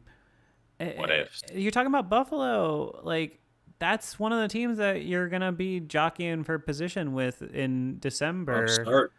I'm just saying, like, there's a possibility at the end of the year we're looking at, like, oh, man, like, if only TJ was ready and played, and could rush Josh Allen on that last drive. I just hate facing that possibility is all I'm saying. Do you guys think that they're going to have Joe Hayden shadow Diggs? No, I think they're going to stick with the way that they play Hayden defense. likes to stick with his side in general. So Yeah, okay. I think I think that that's something they could do. I'm not saying Hayden can always cover Diggs. Diggs will get open every now and again, but I think good pass rush, and you have Hayden winning or at least keeping him in check most of the time. I think they can hold it off. Yeah, I think they could do all right. I mean, one thing about Buffalo, they have no run game to speak of, really. Zero. Yeah. I mean, Allen runs it a little bit, but I mean, is their starter still Devin Singletary? yeah, it is. So Yep. I mean, their run game to me is not really a threat. So you can basically get by being in nickel. But then that leads to another interesting thing. If they're in a lot of nickel, you think we're seeing more Schobert or more Bush? I think Schobert. That's my inclination too. Yeah, I agree. Wow, that's something. Is Schobert That's interesting. It is, isn't it? Is Schobert the best coverage linebacker in the game? He could be. He very well could be. Yeah, as far as experience goes, definitely. He's always been a great coverage linebacker. I mean, I'm gonna sound like I'm just saying this because he got traded here, but I remember like for years feeling like, oh man, Schobert's like such a good cover linebacker because he picked off Ben a shitload of times, Yeah. if I'm not mistaken, at least 2 or 3 times. A couple, yeah. And that's kind of how I felt about Melvin Ingram. Like when I saw him enter the league, I think it was with the Chargers that took him or something like that. And Yep. man, I just remember seeing his tape and going, he looks like a Steelers pass rusher. Yep. Yeah. It looks like exactly what they look for. And I mean, I'll be damned now they have him. I mean, that's pretty amazing. Yeah, that's like the Steelers way, you know. They know who they like, and when those guys become available, they're going to go for them, you know. They And I think kind of that's what happened with them. they make relationships like with these players a lot of times. They're like, hey, we know we're not going to draft you, but just in case, maybe you don't. That pre-draft thing is a big deal for them, and it's more than just a tendency at this point. You have to point it out. The first round thing, like they really have become enamored with high pedigree lately. How many guys have they signed in the last 4 or 5 years that are former first round picks? I mean, a couple. That shoot, defense has an even insane going- amount of. Yeah, I mean, they added Ingram's not even going to be a starter, and he's another first round pick. Wasn't Joe Hayden a first round pick? Yep. I think almost everybody on the defense except for Cam Sutton, Yeah, and Schobert and whoever. I mean, Highsmith, but I mean, shit. Pretty much everybody was either a first or second round pick, which is crazy because Alu was first round, Cam first round, Tuitt second, Schobert was later, but Bush was a 1, TJ was a 1, Joe a 1, Minka, Terrell both 1s. yeah, that's insane. And like Crazy. honestly, I would prefer every Steeler team to have that. Like I would, if they told me that, like if they had made a rule that's like, no matter what, we're gonna take a defensive player in the first round. If that was their thing, I'd be totally cool with it. because I think we work best as a team with a sturdy defense. Oh, it's definitely true. But I think the big question for this defense, for me, is Slot. well, yeah, that's a problem. How are they going to counter that? Because Cole Beasley is going to be working, right? He'll be too busy getting COVID. Oh, not going to touch that one. We're going to get pulled down by the YouTube moderators. But no, I don't care. I'm just joking. But I know. yeah, that's a problem. But the problem for me is, when is this defense gonna have its moment? Since 2019, since the Duck year, the Mason Duck year, we somebody mentioned Carl Joseph, by the way, another first round pick. Shit. I love that signing, Carl by the way. I know. Yeah. I love that they grabbed him. That's because they needed another safety. You can't go in. If Minka ever had to miss a game or two, you're starting Trey Norwood. I'm sorry. Yeah. You might feel good about that, like, for the future, but this year, no. You need a... Yeah, they were like... They seriously were like, we have Terrell Edmonds, and we had Sean Davis for a bit, and we had Trey Norwood, and they were like, yeah, this is enough. Oh, man. Oh, man. They got Emmanuel Sanders over on Buffalo, too. Zibs pointed out. I didn't know that.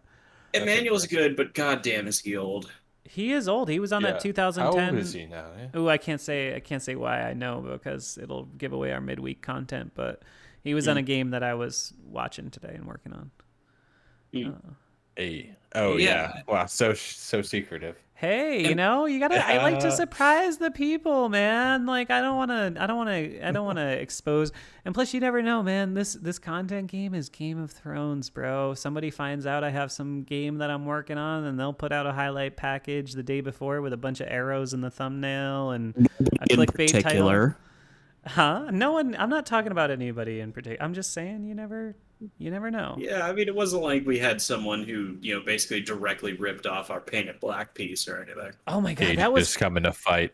That was crazy. No, we did have a dude. We did have a guy. Not to do. No, we did. Okay, so we were just kind of just there. I was just kind of talking shit the way I generally do. But if you want some tea, we did have a guy who actually completely ripped off a promo package we did last year for the second Ravens game, I think. Was it, Gage? It was the first one, I think. Or whatever it was. We did a piece with this cool cover of, like, Paint It Black, and I had, like... You gotta tell me who that is after. Gage did a whole package, and then I just did, like, a clever little intro on it. And here, I'll send it to you, dude. It's still up there on the channel somewhere. And somebody got it, like, some kid, like, did the same... Okay, here. Almost the exact same thing. And it got posted by, like, Barstool Yinzers or something. And I was like, bro, this is literally the same. Like, don't tell me you thought of the same thing. This is literally the same thing. And how are you going to do that when, I'm not bragging about a 5-star matchup, but, like, we get some view. Like, you can't just act like we don't exist. Like, yeah. Well, it was a case where, let me ask you if this sounds like plagiarism. So it was our piece was a TJ Watt piece. Their piece was a TJ Watt piece. Ours mentioned Defensive Player of the Year, and I believe theirs did too. So if you keep it the score here, that's 2. They used the same exact song we did. They did. So that's 3. And it was the whole theme. I like, remember this. It was the whole marketing of the whole marketing of the piece too. Like, I did, like, Paint It Black in the thumbnail, and that was, like, the whole, like, and also, like, the TV, like. Okay. TV. I know it's TV, not the. I forgot about that. I know it's not the most original thing in the world, but don't tell me I haven't been doing the analog TV aesthetic for 3 years, because that's my style. Like, we've been doing that. Like, that was how I started this channel. So, like, don't. It's too many things to be just something that happened. We uploaded ours on December 17th. They uploaded theirs like December 24th. Oh, it was so they had plenty of time. It was so obvious. I was heated on that one. That's a pain in the butt. But like, I like being on the right side, so it's okay. I don't mind. Our piece was way better than theirs anyway. Yeah, let the product talk. Exactly. Yeah. Exactly. Because we got the real fans. We got the people that keep coming back. I don't care if you beat me on one video. You're not going to beat me over the season. You know what I'm saying?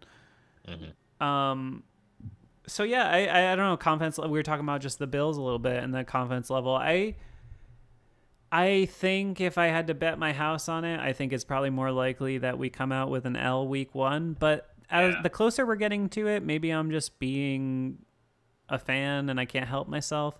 But I think it's going to be at least a conversation. I think they're in it. And I think I wouldn't, at this point, really be shocked if they won. Only because same. only because you don't know what the offense is going to look like. There's a lot of mystery. You can go and look at what Canada did in other places, but you don't know that that's what they're going to do with Roethlisberger and Najee. And I feel pretty safe because it's not like he just did this at LSU. Like he's done this at Michigan or Maryland, one of those two. He did this at Pitt. He did this at Pitt. He's done it throughout his career. It's the same exact scheme that the pretty much verbatim that the Rams use. And we saw when Sean McVay added all that motion to the Rams last year, even though Jared Goff is a pretty not great quarterback. I mean, they averaged more rushing yards than the Ravens, and that was with an O-line that had receded, and it was also without Lamar Jackson. Yeah. So, man, I think our run game's going to be good. I really do. I think that the scheme itself can kind of hide some of the flaws on that O-line, I think. It won't be a complete Band-Aid, don't get me wrong. But okay, let me ask you this question. Do you think what's a greater number, Najee carries or Roethlisberger throws? Najee carries. Yeah, really? Absolutely. I think they're gonna Wouldn't lead that would be early. a real paradigm shift, don't and you know think? why? You know why? I think, especially because I think that's been our weakness in years past. Whenever it comes to season openers, is that we start extremely slow. Yes. And I think they're gonna look at Najee to start us off on that page. And I mean, the preseason game that they played in was promising. I mean, that made me feel good about them coming out a little bit stronger at least. And I hope that that's how they come out in this game. But I don't know how the Bills tend to start. I don't pay that close of attention to the Bills, but they are a very established team at the end of the day. And I wouldn't be surprised if we did lose, but I'm hoping for a good game. And I think it will be a good game either way. If the Steelers are passing more than they're running, something has gone wrong. Or maybe I don't think we'll win. I mean, I don't know. I mean, because if you told me Ben threw it 30 times and Najee got 22 carries, that to me wouldn't be crazy unbalanced. I'm saying, but if Najee has more carries than Ben has throws, then the Steelers won the game. Yeah. Yeah. It's don't you think? I mean, I think it's You have to control the ball, and that's something that the Canada run heavy kind of Sean McVay type offenses they're really good at is that it's either a split zone run or a play action Yankee concept. And Yankee is a good clear out. You're able to throw it to the flat, and then there's a crosser behind the linebackers. It works really well for newer quarterbacks. So I feel it'll work even better for a 17-year veteran. Yeah, I mean, well, that's true. Because you're narrowing down the decisions that you have to make. That's the whole key about those offenses, and that's exactly what you were saying earlier. Is the opposite of what we did was we made it really difficult on Ben, which he can process at a high level because he's been doing this a long time. But you don't want to force him to. If you can make some of the decisions easier for him in real time. I mean, shit, Ben still had probably his best. Was that his best or probably his second best touchdown to interception ratio last year? Right? I mean, and pretty close. He was good. I mean, it's. He always throws some picks. He's never gonna have a Aaron Rodgers year with 3 interceptions or something. I mean, he's just not. That's just who he is. You can't expect him to change at this point, But I literally. Yeah, I mean, it's pretty much 10 picks is. The only years he had with less than 10 picks were 05, which he only played 12 games, 14, which he was just on fire all year, 12, but again, he missed 3 games that year, 10, he missed 4 games because of the suspension, and then in 19. So pretty much almost every year he's actually played a full year, he's had more interceptions than he did last year. So that's not bad. Well, Ben's a gunslinger, so there's never he's a Brett Favre type. He's not nearly as reckless as Favre was, but like Yeah. he has that He can be same kind of pretty reckless. style. He can be, but I mean, come on, Brett Favre. Favre is the definition I'll of still, reckless. yeah, but I'll still take him to task for a couple plays here and there, like that Tennessee end of the half. You remember when they got a lucky possession, just lucky threw one extra up. possession, and he just fucking chucked it in the end zone and Yeah. got picked. Yes. And they were Yes. in Yeah, easy, that annoyed me. they were in easy field goal range, and you're like, dude, like that game never got to be a game if they got that 3 points there. He can be reckless sometimes. I thought he was mostly restrained last year, but I think he's always capable of doing something where you're like, what the fuck, Ben? That's true, but like really, people tend to forget that if it wasn't for like I did like a little tally a while ago, like just looking back at old footage of the past season. If you took all of the interceptions that Ben threw at the very end of the half, where he's just trying to make a play before halftime, his T to E ratio, or his T to interception ratio would have been like 33-4 or something. Like it actually would have been like a really, really clean stat line if it wasn't for those shitty end of the half interceptions. Yeah, no, I mean, you're talking about just last year. Yeah. Yeah, no, I mean, I still, I mean, to me, you know, we're getting a little blown out of the water with some of the Aaron Rodgers and Mahomes stats lately. I mean, I'm not gonna sit here and say if you told me going into the season 33-10, I'm signing up for that every single year. Yeah, sure. I'm okay with that from Roethlisberger. I think that's a more than acceptable year. It's just, is he gonna be good in December? That's the real. And something else that I think touchdown to interception ratio doesn't really always tell the story. You guys are going to see this. Anybody watching this, you're going to see this in the upcoming weeks. It's a piece about a specific team in a specific year where I mentioned that it was one of the most efficient seasons of his career. And I think his total touchdown interception ratio that year was like 21-16.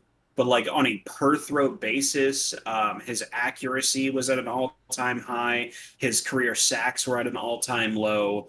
His deep accuracy was at an all-time high. Like literally by every metric except touchdown to interception, he had a monster year. So I don't think it tells the story the whole time. Yeah, you never know. It's it's not the be all end all. Yeah, I don't know. I hope they win in Buffalo. It would be a lot better to start 1-0 than it would be to start 0-1. But I think you're going to see the Steelers. I've been saying it since springtime, which when the schedule came out, and it sounds like a little bit of negativity from 5-star matchup because normally, like we said, we like to stay in the positive, but I think you're going to see the Steelers start like 3-2. I just think, think it's, and I don't think that's anything exactly new to us. Yeah, exactly. I just think they're not usually a hot start team. Last year was a bit of an aberration, and I was never really comfortable with it because usually that team that's 9-0, 10-0, they're peaking at the wrong time is the problem. I mean, we peak at the wrong time. Exactly. And that's a big part of it. And we'll see what they can do. Hopefully they peak at the right time. Yeah, no, hopefully it's a positive year. We got some chat going on in the let's look at some chat. The TJ Watt discourse, by the way, is still that's the only thing anybody wants to talk about, clearly. TJ is not getting traded. No. I don't know if anybody here, but I saw that on Twitter a few times, and that is like a weird take. Yeah, you're not trading him. Because I missed that last part. What'd you guys say? Just that we're just transitioning back to TJ because it's the only thing people are talking about in the chat. And no, you're right. There's not trading him because they still control him for if they want at least 2 more years because they have him this year and they have the franchise in their pocket for the following year. Yeah, and I don't think he's gonna hold out or anything like that. I don't think it's gonna come down to that. I don't either. Wouldn't that be interesting? That would be a real change of what I thought if that occurs. But Wouldn't that be interesting though? What happens if he doesn't sign and he doesn't play this weekend? Could you what if the Steelers there's going to be what if hell. what if they signed the deal though, like after the first game? What if they broke the mold? I could see that happening if anybody it's going was to happen. If anybody was going to push him to do it, don't you think it'd be TJ Watt? Yeah. I cannot under any circumstance see them letting him go. I can't I can't either. He's a pass rusher. Rob, it's not a matter of there's not different being about able to afford him. there's We can't different, afford him. There's a difference with outside linebacker pass rushers in the Pittsburgh Steelers. You know what I mean? Like they drafted this guy. He's the best one. I just can't see themselves living with themselves if they let him get away. I can't see it. It's like with Minka. Like if they don't sign Minka to like a 4 or 5 year deal or something like that, they have lost their freaking minds. I would have gotten And I them feel both. the same exact way about TJ. I would have gotten them both done this year, and I think that's one Yes. knock on their like we said earlier, dinosaur mentality. You had the It is, money, yeah. take care of fucking both of them. Who cares if Minka doesn't need to be signed till next year? Get it done. The price is only going to go up, and the guy, he could have a. That's what I never understood, even with the Le'Veon thing, like why his agent was so hardline with the guaranteed money. If Le'Veon came back in 2018 and had a season-ending injury, did you think they were going to cut him before 2019? Come on. They're still going to be like, well, he's the best running back in the league, and we signed him. Same thing with Minka. He could tear an Achilles, knock on wood, never You going can to tear get... it 3 times and they're not going to cut. Exactly. But that's my point, though, from the franchise's point of view. Like, just give him the goddamn guaranteed money. You're never going to cut TJ Watt. What the hell is the difference? Yeah. Well, like that's kind of how I felt initially about the DeAndre Hopkins thing. Now I understand that there were different issues, and like Bill O'Brien is a garbage head coach. So I Maybe think he we can all thought agree on maybe he that. thought Watson was a piece of shit too. We don't know. Maybe, We don't know. maybe. But the thing about the DeAndre Hopkins thing is he just wanted some guaranteed money. He's like, no, we're not giving you any, and it's like, well. On one hand, I understand because maybe that inflicts on their cap and maybe their plans to sign other people. But at the same time, like DeAndre Hopkins, man, you're not getting cut. Also, like, that I roster's can dog. promise you. Also, that roster's dog shit. Well, it is now. It was then too, but that's the thing about. Less so. That's the thing. Like we talk about these like pro agent, pro team stances. All those arguments that you and me both said can go both ways. Like, give the players guaranteed money. I agree. Why do you need an out? They're risking their life and limb. They're the ones that are special, not you. You just have a bunch of money. I don't know. Guarantee the contract. The NFL. I heard Barkley. Was it Charles Barkley? Somebody was talking about, or no, it was Tom Brady, because of course Tom Brady is like a genius now. And he was talking about how shitty the NFL Players Union is, and I agree with him. Oh yeah, I saw that. They use bargaining chips like testing for weed and all this stuff to get them to agree to collective bargaining agreements that aren't even in their favor, and they're just so the unions are so bad to the players, and you hate to see it. I hate it. They continually take these like short-term gains for, long-term failure. It sucks. I don't know. Yeah, I think we get really caught into all the business of it, and it drags you down because it's a lot of the business side is not something that everyone wants to listen to, but we have to, sadly. But these guys deserve the money that they deserve. I mean, DJ priced himself at that point for a reason. There's a reason that this conversation is being had, and I don't think you can doubt his ability as a player. I mean, he is who he is, and he deserves that money. It's just a matter of, like you said, the Steelers have an old way of thinking like things, and they don't like to do that. But if there's somebody who's going to change that, it's going to be him. At what point does it become unforgivable, though? If I just hate even acting like I'm one of the, I'm not even trying to be a clickbait artist or anything, because I still can't see it happening. But if they don't sign TJ Watt, I would have to say is probably the biggest personnel related failure. I don't even know that I Yeah, can like, remember. I mean, Yeah. I can't think of anything that even really comes close. There's been guys that've been mad that left and went other places, but you They know, usually hardly there's work some out.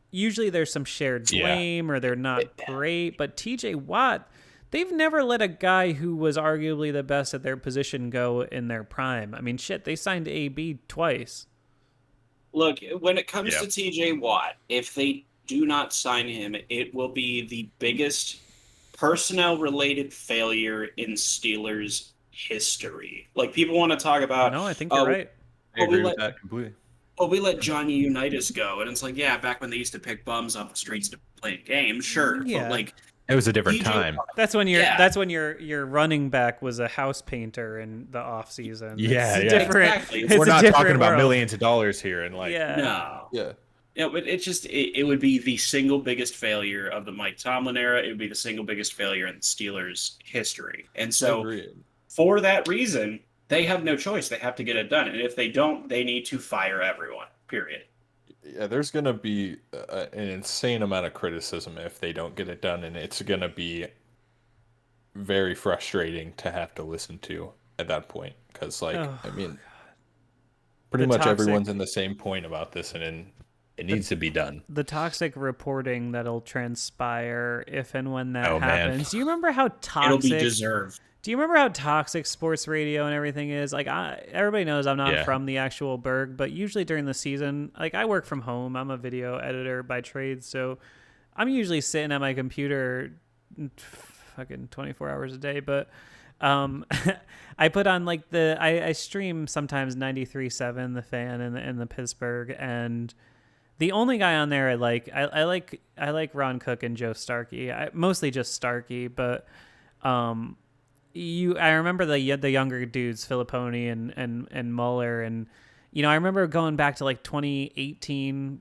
That was the year that Le'Veon stayed out, right? 17 he played and 18 was the holdout. Yeah. Yeah. And I just remember how every week it was just some new, just like absolutely toxic thing of like Le'Veon's going to show up, and then it's like they're clowning him in the locker room and all this stuff. And Yeah. you know, When he started playing basketball, that's when it pissed me off. yeah, and there was just all this stuff every week where you're like, what is going on with the Steelers? Like, they're the best show in entertainment. It was like a reality TV show there for a couple years. People want to say like Juju's a distraction and stuff. That is like Dude, a real distraction. People have the shortest fucking memory, dude. I mean, Yeah. back in like that 16, 17, 18 era, the Killer Bees era, like, Kardashians. oh my God, dude, it was something every single week. And, Yeah. you know, now, I mean, last year, we're not getting as much exposure to the players because of COVID, but it's not. How dare Juju dance on those logos? Anything but that. Dude, the You know what it Juju- felt like? The Juju discourse is problematic. I don't want to It get is. into my issues with it specifically because I might say some things that get taken out of context, but it's It's problematic, dude. There's a component that's socially an issue, and I hate it. And We can say that. I saw somebody on my comments called him a thug the other day, and I was like, Juju, dude, Wow. I was like, dude, you don't even realize that what you're saying. Like, that's, thug. you know, I was talking to my girlfriend, my Thug. fiance about this. Like, that's a That is the last fucking word I'd use to describe him. problematic way to describe him. Like, Absolutely. and Yes. we all know what the implication I'm getting at here is. It's just like, Yes. it's scary, dude, and it sucks, and I hate it. The dude puts his head down, has been a great Steeler since day one. I'm not gonna get on my Juju soapbox, but like, if you got a problem with Juju, seriously, you don't have to. I'm not gonna interact with you because it's wrong. The dude's been a great Steeler, and who gives a Looking shit? at you, Matt from Twitter. Yeah, you know what it feels like? It feels like media has loved shitting on the Steelers from all the Bell stuff and the AB stuff, and they're just looking for the next person to shit on it. Then people get too absorbed because, like, Exactly. I mean, a lot of casual people are just watching these national media broadcasts, Well, and That was the revelation to me when I started doing this, was that I was like, who the fuck watches like Stephen A. Smith anyway? Like A lot of people. I mean, I know why though. Like what? Like you can get whatever outlet. You can listen to us. It would you can drive listen me to Around the insane. 412. You could watch, whatever the hell you want. Like, but why are you watching these national outlets that are just clearly flip their views every dang 2 episodes? Yeah. So I it's tell like people- it's so obvious. I tell mean, people this all the time, but it's like, you're not, you're just, they're not gonna, you ever notice they don't say bodacious shit about the Tennessee Titans because nobody gives a fucking shit about the Tennessee Titans. You know what I mean? Like, no matter how Yeah, good they they are, don't. there's They a won't, yeah. reason that the national shows just talk about the Cowboys and the Steelers and the Bucks now. They don't never talk about the Patriots anymore, even really, because they don't matter, because they don't have Brady. Like, they don't talk about teams that no one cares about. The national media doesn't talk about the Arizona Cardinals. Well, the national media, like, I remember that I had a great time when we started out, and I remember everybody saying, like, a bunch of media outlets in particular were going that we were going to lose to the Browns in like week 6 or something, and then we beat them 38-7, and then they said, "Oh yeah, the Steelers had a really good game. They're looking like the favorites in the AFC. They're doing a great job. I really like the Steelers." And we were just like, "Get bent!" Like, you were just talking shit about Ben like 3 weeks ago. I mean, It's you just- can see it even as yeah. recently as this preseason. I mean, whenever Ben came in and had a good performance, you saw the narrative change with it. Yes. It's like, Oh my it's God, like, I know. come on. It's like, I don't even want to hear you say that at this point. And like, you can like those people and watch them if you want. I'm not going to judge you, but like, at the end of the day, they are switching their opinions based on whatever is going to get the most clicks. So you got to keep that in mind when you're listening to it. Like, don't use that as your only source of information. And Yeah. speaking of opinions that are just garbage, anytime that I see someone that has their top quarterback rankings and they put Kirk Cousins and Baker Mayfield ahead of Ben Roethlisberger, The disrespect. It's just disrespect. I mean, it's just not true. Yeah. It's not true. It's you. Then suddenly I've been carved into a niche now where suddenly I'm a homer because I'm trying to say that Roethlisberger is still a good quarterback, and I'm like, dude, he played 15 games last year off a fucking torn elbow, and he threw 33 and 10. Like, what? and he what are threw we like supposed to? 600 times that What year, are we or that supposed to? season. What are we supposed to expect from quarterbacks? And then it just becomes the summarized narrative. Like my guy Kratos in the chat, who by the way has been hanging out the whole time. I think he's a real 5-star fan. He's always in everything, but people just go by what the media says. And that's true. Like they get these narratives of, oh, well, Claypool was running wide open all day because Mina Kimes is like, oh, Roethlisberger can't throw the ball deep anymore. And then suddenly, like, people that want the Steelers to be in the coffin, and they just are like, well, Ben can't throw anymore. Meanwhile, if you look at the stat sheet, you'd be hard pressed to make a case that Ben Roethlisberger wasn't the best quarterback in the AFC North last year. I mean, that's not even ridiculous to say. Like, he had the best stats and won the most games. What is he supposed to do? I cannot Like, stress how this are enough. you supposed to be better if you like? I think it's ridiculous. He's one of the most disrespected all-time greats in any sport ever, and I scream this on every fucking episode of this show. And I'm sorry, I'll let you talk now, but I get fired up. It's ridiculous. Well, this thing, I always have to make this clear, like, because people never seem to put this into context. Ben Roethlisberger had the worst offensive line, the worst run game, the worst offensive coordinator, the worst offensive scheme. His receivers had more drops than anyone in the league, and he still led the AFC North. Yeah. Literally, All what season. more can he do? Literally all season. There was not a okay, come on. I know. It's I know. not fair. I know. It's 100% narrative. I mean, Baker on his best day to me is not gonna be that level of a quarterback. I think he's just, I give Baker more credit than probably most in our fan base, and I think he's an adequate quarterback. I think you can do enough to win with him. I think He's Lamar adequate, Jackson, as but I've he's- said, is a special runner. I don't know. I don't think he's a passer, but I think he's special enough as a dynamic player that he can be successful. So I'm not shitting on either of those guys. And I think Burrow could be really good too, but I have no faith in the Bengals to build around him. Yeah. But man, Yeah, I mean, our division. can we is just say talented? Can we just say all of the quarterbacks are good? Like, why do we Apparently have not. to? I mean, Why do we have to say that that narrative has Roethlisberger's stripped down? shit? That narrative of Ben has stripped down for it's so long. I mean, it's always been popular to make fun of Ben and Yeah. say that he's gonna fall off any day now. It's just what happens. And to this point, he hasn't showed that. I mean, I don't know how you keep saying it. Yeah, I mean the guy Like the definition of insanity. The guy is gonna eventually retire in the top 5 or 6 in pretty much every passing statistic. What? Mm-hmm. And he won 2 Super Bowls. Do you know how many quarterbacks have won multiple Super Bowls? I mean, not a lot. Everybody thinks about Brady and Montana. Okay, those guys have won like a fifth of all the total fucking Super Bowls that have ever happened. So there's not a lot of quarterbacks that have ever played the game that have won even 1 Super Bowl, let alone 2, and gone to 3.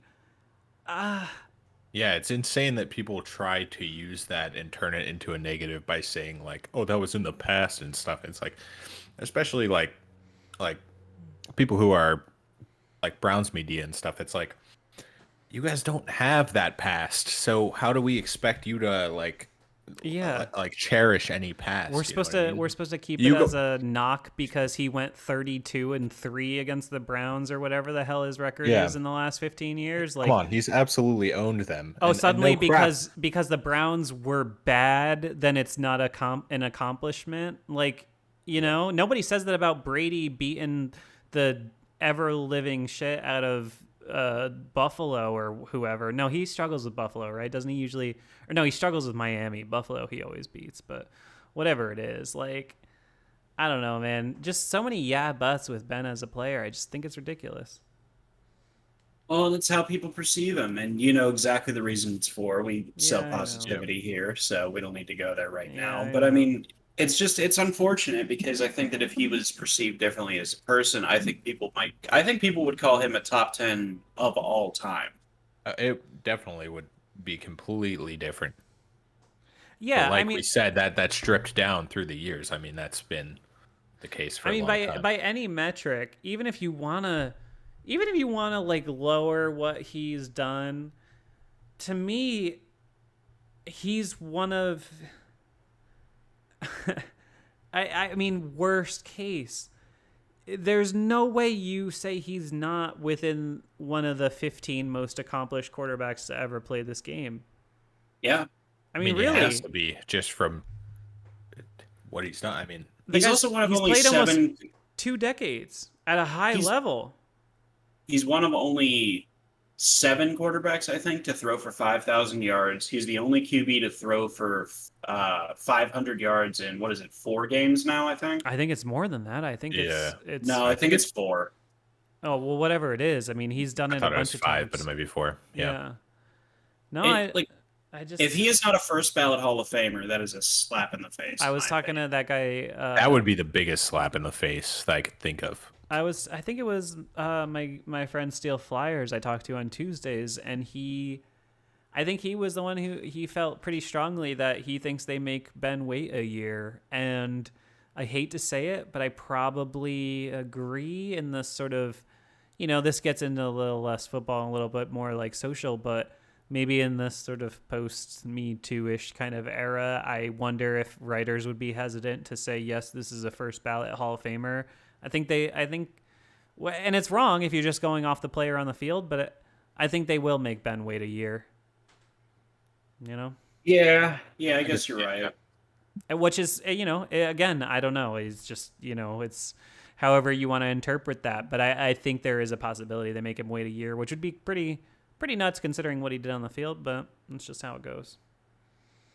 Yeah, and I don't know. I think it boils down to you notice how in the WWE Hall of Fame, Mike Tyson and Jimmy Snuka are both in the Hall of Fame. Yeah. but Chris Benoit isn't. You know what I mean? It's how those people are perceived. Well, that's true. And also, I mean, the WWE, no one actually votes on the WWE Hall of Fame. They're just, WWE is a trash can. Can I give one good inside story about when I worked at WWE for all the people that have been here for 2 hours watching us talk? By the way, great performance today, guys. We're going as strongly now as we were when we first started. Thanks to everyone for sticking around. I really love this. Like, literally, if we get to a point where 40 to 70 people are hanging out in here, to me, literally perfect. I don't want 500 people. Then it gets crazy. This is good because we can have a good dialogue and feel like everybody's a part of everything. But make sure you guys like the stream if you haven't yet. Oh, there you go. Yeah. Do you think that we should pimp out our own social media since we have a little bit of time now? Sure. Yeah, go for it. You guys, I mean, everybody knows me because I am the 5-star matchup, of course. But go ahead, Gage and Austin. You guys can follow me on Twitter at Gage Ryan Video, and you can find me on the 5-star matchup Discord at Gage Ryan Video. You can pretty much find me everywhere at Gage Ryan Video. I have the same avatar for everything. So. Yeah, and me, I'm Steelers Take on Twitter. That's my mainstay. That's where I mostly am. You can also find me here. That's pretty much it. Excellent. And make sure you follow the old 5-star matchup on every platform. Click that Linktree link below if you can. All right, seriously. So now I gotta bring up hit that Patreon, because that $4 to $7 a month. I hate being Mr. PBS and bringing it up all the time, but it's not a lot, man. If you can do $5 a month, literally, it helps us do so much more and bring you guys so much more stuff. So please do consider it if you feel like it. Gage, go ahead. My apologies. It's okay. I thought we were transitioning right there. So I'd love to give you a controversial topic to get the chat involved. Mason Rudolph. Oh my God. So I'm gonna stick my flag in this and say Mason Rudolph is a good backup quarterback, and under the right circumstances could be a productive starting quarterback. Okay, I'm gonna let you and Austin talk about that for 1 second. I just gotta run to do something real quick, but you guys talk about this. I will join momentarily because I'm gonna get myself people are gonna start quote tweeting me with Mason Rudolph support, and I'm gonna get banned by the fan base. So I'll be back in 1 minute. You guys go on with that. All right, so Austin, I want to hear your opinion, then I'm gonna give you my reasons. Cool. Yeah. So I'm similar to Steve's opinion as well. I mean, I'm definitely not one of these people who are super anti Mason. I don't think he's deserving of the criticism that he's gotten in the past. And I agree. I think he's definitely suited to be the number 2 guy here this season, especially. And I see him as possibly a good transition quarterback. I don't know if he's necessarily going to be the final answer, but I think that he can work in a system, and I think that he has the ability. Okay, cool. Yeah, I mean, I don't think I disagree with anything that you said. Yeah, I would agree with pretty much everything. That I think Mason Rudolph, he has some good upside. I think that a big factor in why I think a lot of this is I'd said on Twitter prior to the Browns game at the end of the season last year, not the playoff game, the Week 17 game, was that he went up against, I would say, was it 9 or 10 out of the 11 starters on the Browns defense? Am I remembering that correctly? Yeah, they were playing a lot of starters. I mean, that game mattered to them, and I think he played super well in it, and I liked his deep ball especially. Well, he outplayed Baker Mayfield, and again, I cannot stress this enough. With the worst O-line, the worst run game, the worst, you get the idea. He outplayed Baker Mayfield and Kevin Stefanski. Mason played an absolutely great game in Week 17 against the Browns. Yeah, in the chat they mentioned needing more pocket awareness. I think he had much better pocket awareness last game we saw him. Yeah, I thought that showed he did a lot previously. Of promise. That showed in the a lot whole of of 2019. Exactly, I agree. His footwork also showed improvement, in my opinion. He can't. The one thing everybody focuses on, though, that they are right about is he really can't move that well. He can't throw on the run. No, he's not. He's a statue, but the thing And that's is, okay though. That's okay. I legitimately think he throws a good enough deep ball Yeah. that he could actually be like effective if he knew what he was doing and he went into the season as a quarterback and he had a good offensive coordinator. Yeah, like I said, I think he fits into a scheme. I think he can, if he has the right people around him and the right coach, I think he can be successful. I watched him. Awesome. I watched him at Oklahoma State, and I'm not even like a diehard college football guy. But way before we ever thought I would be drafting him or something, I remember being like, "Wow, that Mason Rudolph kid is like a good quarterback." And I usually hate Big 12 quarterbacks like Baker Mayfield, but I don't know. I mean, in college, I feel like most people, at least while they were playing, thought that Baker Mayfield and Mason Rudolph were kind of similar. Baker just like ascended at the end of his last year, and then I think he won a Heisman. But they were more or less the same kind of caliber player in college, I thought.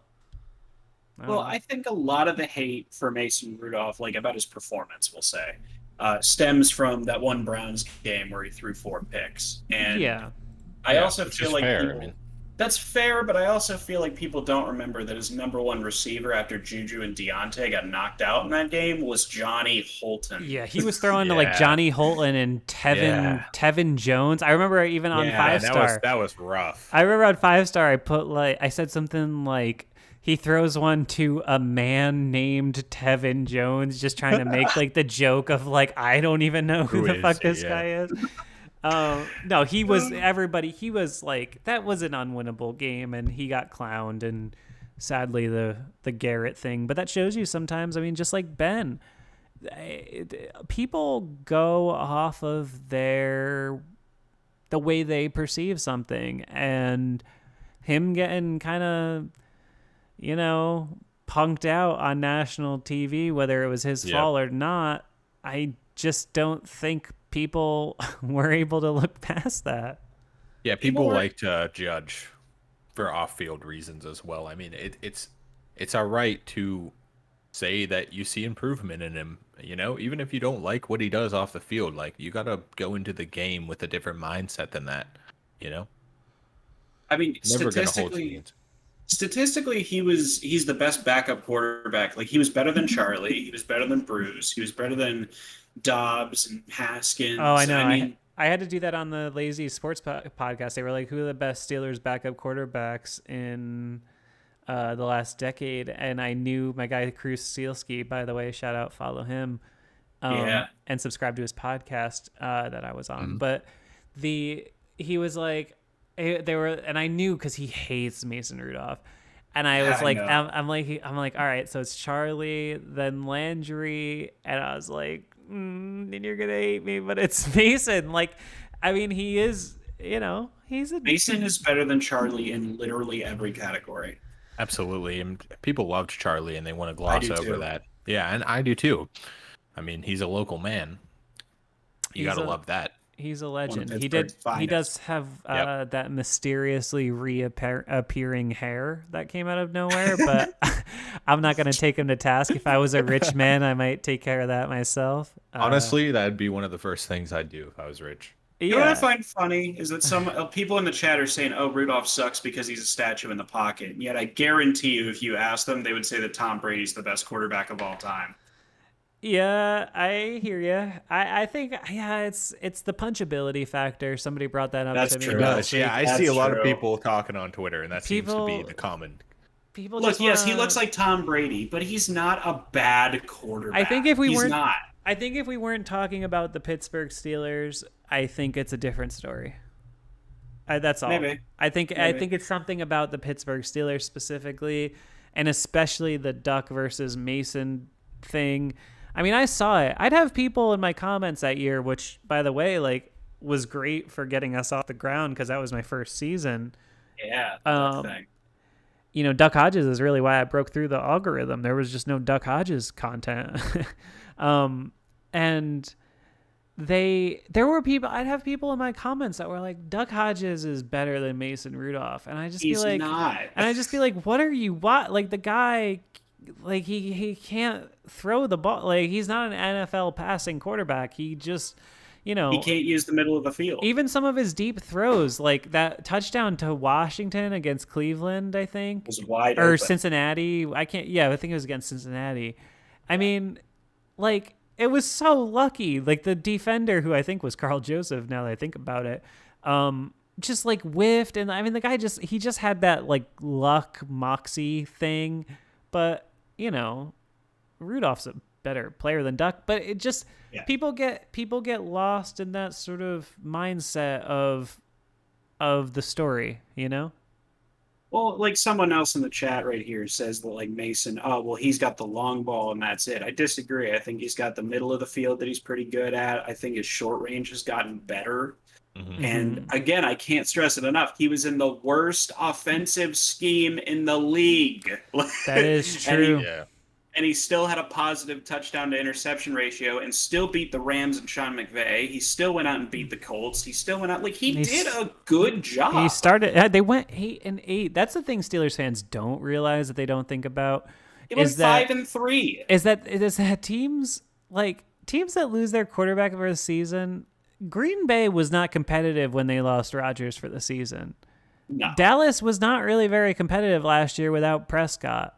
When you lose your quarterback, extremely hard. Most teams, unless you have like a Nick Foles kind of backup quarterback or whatever, one of those guys that could be a starter, unless you have one of those guys, pretty much your chances of competing go out the window. Meanwhile, we were watching an entire December of football where we thought maybe we were going to get into the playoffs. So I don't know. You can at least, even if you don't like the guy, you can at least appreciate the effort that he put in when he had the chance. I mean, it's a hard situation to get thrown into for literally anyone. That's what I hate Whether about. They're the best quarterback or the worst, that is going to be a hard situation. That's what I hate about it the most. He didn't have a quarterback coach, bro. Like literally, he played a whole year and didn't have a quarterback coach as a rookie, and he was admittedly raw. And he didn't have a quarterback. First 3 years. First 3 years, he didn't have a quarterback coach. Yeah, well, I'm just saying because he played in 19. So I'm saying like as a rookie, he didn't have one. But he was second year when he played first. And I mean, everybody he made physical sacrifices in part to win games for the Pittsburgh Steelers, and that's why I knew Tomlin wasn't going to just hand Haskins the backup job over him, because he values that, and he should. He's been to battle with that guy, and whether you like it or not, he's been in the foxhole with him. And you don't have to love Mason Rudolph. You don't have to think he's going to be the next backup quarterback, but dude got knocked the fuck out cold playing quarterback for the Pittsburgh Steelers. God. Like, that shot was brutal, dude. Steve, here, I'll ask you both this, actually. Do you know how long it takes to recover from a concussion? Years. Literally. Well, yes. Forever. What I'm saying is, I'm saying immediately, before you can actually start playing again? I think it's it's at least in the NFL protocol. I think it's like at least 10 days, right? You have to be able to prove yourself to do something or something. No, the NFL protocol is bullshit. It's almost as bad as WWE's. It takes over a month to recover from a concussion. And keep in mind, Mason played less than 2 weeks later with backup offensive linemen. Yeah. In a year, he just gets thrown in there. It's like, still suffering from a concussion. Yeah. No, I don't know. But I don't know. He'll be remembered for liking Tommy Loren's Instagram, which isn't a good look. It's not. And for almost getting killed by Myles Garrett. Yeah. No, I mean, hey, I get it. I just I don't put out a lot of bad on somebody unless they put bad on the Steelers. You know what I mean? Yeah. I can't. I've seen the other one that really bothered me this offseason is how much people really were kind of shit talking my man Mini Mike Hilton. Dude, Mike Hilton is the NFL, he's the NFL, the American dream of the NFL. The dude, carved out a niche for himself. Mm-hmm. The Steelers didn't want to really pay him. They strung him along with the unrestricted, because he was He took it like a pro. Wasn't too, he man. like a the way he- restricted? He was like a restricted free agent or something. Like he was playing mad cheap the whole time he was here. Yeah. And he earned it. I mean, most people, he was probably like the most notable and known slot like blitzing corner in the league. And he went into free agency and took a deal. It's not really his fault that the team that offered it was the Bengals. Yeah, he did it with complete grace, as far as I'm concerned. I mean, if you're going to leave the team, that's the way to do it, and you can't be mad at somebody like that. Yeah, and then I see somebody, my guy NRG in the chat, who's a like, good, what do you good expect him to fan, say? and he says Jesse Bates was the best safety when he knows it's been cut. But you can't The fact read is- anything into that though. That doesn't mean anything. Like you're gonna say He's that on about, the Bengals. Yeah, He's gonna say that. you're That's gonna just say- what it's gonna be. He said Minka was when he was on the Steelers. It's just what it's gonna be. Yeah. What do you think that he's gonna like say when he's on the Bengals? Oh no, Minka's way better than Jesse. Jesse sucks. Yeah, compared this to guy's Minka. my teammate. That Yeah, guy sucks. I mean, Yeah. it's just who you're with in the moment. And you got these reporters down your neck asking you these questions, and like, what do you expect him to say? You're not gonna roast him. I know. I hate I it. wouldn't read too deep into something like that. Is all we're trying to say. I I mean, get- we're not trying to be, I get so just like, especially in the social media age, it bums me out. Especially like we talked about the Juju thing ad nauseum, but I feel like, oh shit, something just fell off my wall. I don't know what it was. That was weird. I have no idea what that was. Anyway, we talked about it with Juju and with the social media age, and I'm like, you're part of the experience of these guys being on the team. Nobody thinks about the fact that these kids are scrolling through Twitter. I mean, Juju is 24 years old. If I'm going to I'm 31. What am I going to do? I'm going to put hate out there on this 24-year-old kid who sacrificed way more and risks his health every single week. And then I'm going to be like, well, why'd you want to leave? When all I did was talk shit about you. You know what I mean? Like, that's part of the whole thing. And that's especially with the TJ thing. I don't want people to go negative with it because, I think as a fan, you're part of the experience for these guys being a member of your team. And I don't know. I hate when that turns negative. That's all. Yeah. And it just seems to so often. And I mean, we find it's always with someone. And I mean, I've already dropped his name, so I'll say it again. Mark Madden. Like, he always seems to have his select Steeler to constantly talk shit about. It was Juju, and like I remember it was Jerome Bettis back in the day, and like he always had his fucking like his punching target. bag. Yeah. And yeah. Man. I don't even know what to say.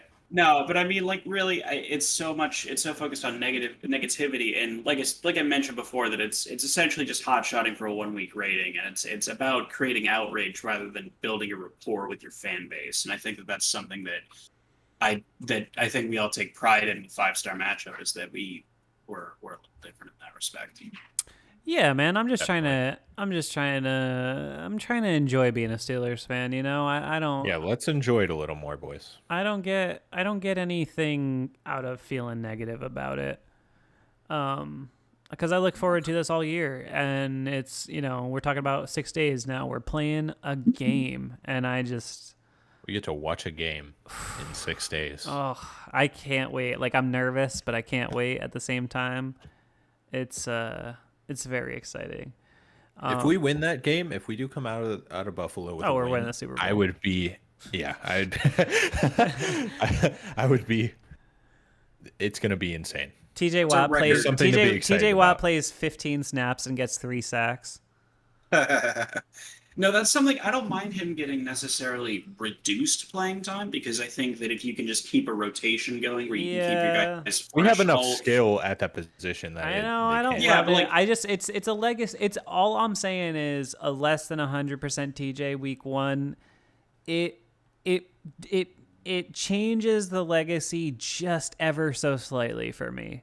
That's all I'm saying. Like, he becomes more of a system player. I see what you're it's saying. it just changes it just a little bit when you're like, oh, like I thought TJ was just not like that. Well, Like keep I in think mind- of when I think of Yeah. guys who have missed games, like leaders on the team who have missed game for like either contract related or disciplinary related things. You know, the guys that come to mind: Antonio Brown, Martavis Bryant, Cedric Wilson back in the day. I think James Harrison got in trouble here or there. Ben, obviously.